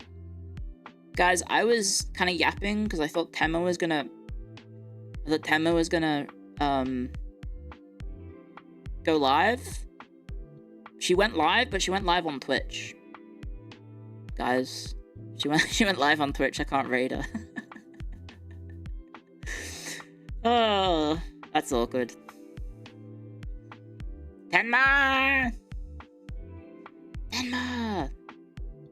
You've done it. Oh well. Okay. Well, it's now officially midnight. Or past midnight. So I'm gonna end stream, guys. I will be live tomorrow, hopefully, with some KCD2. Please look forward to it. Shall we do a manual raid? Yes, you may do a manual raid. I will send you guys over to Nitya. Hopefully I have raiding permissions. I don't know if I do. Did they greenlight everyone? Oh, I didn't type Nitya correctly. Nitya phase connect.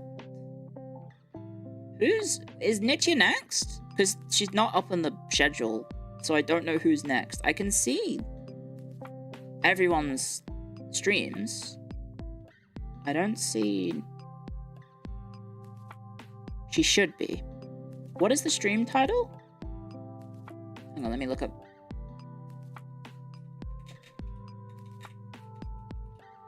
She's in 4 hours. Let me look up the channel to get the URL directly. Itya. Phase connect.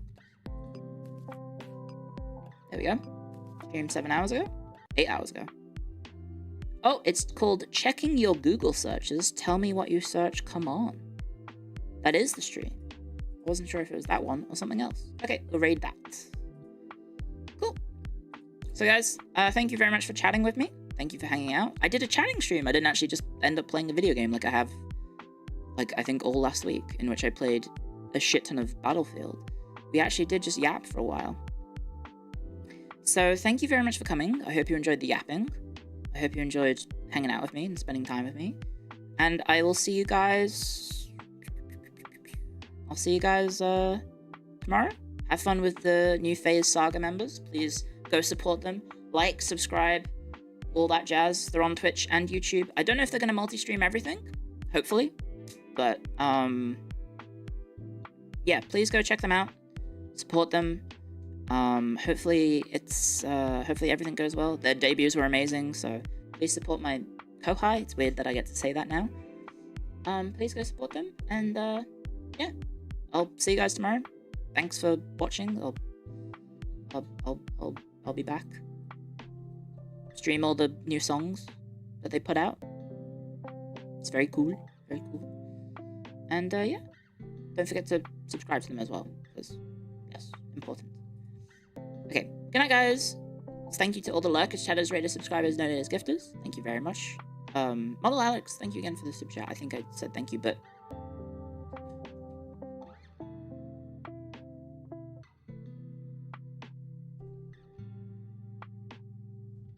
That was the roomie saying dogwy. I don't know if you heard that.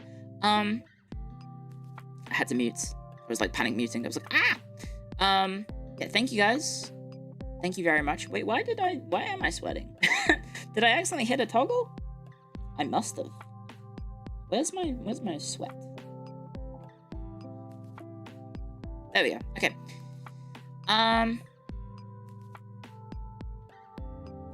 kind of concerned, guys. I might need to change my sign-off, because Nitya has the same sign-off. She has the same sign-off as me.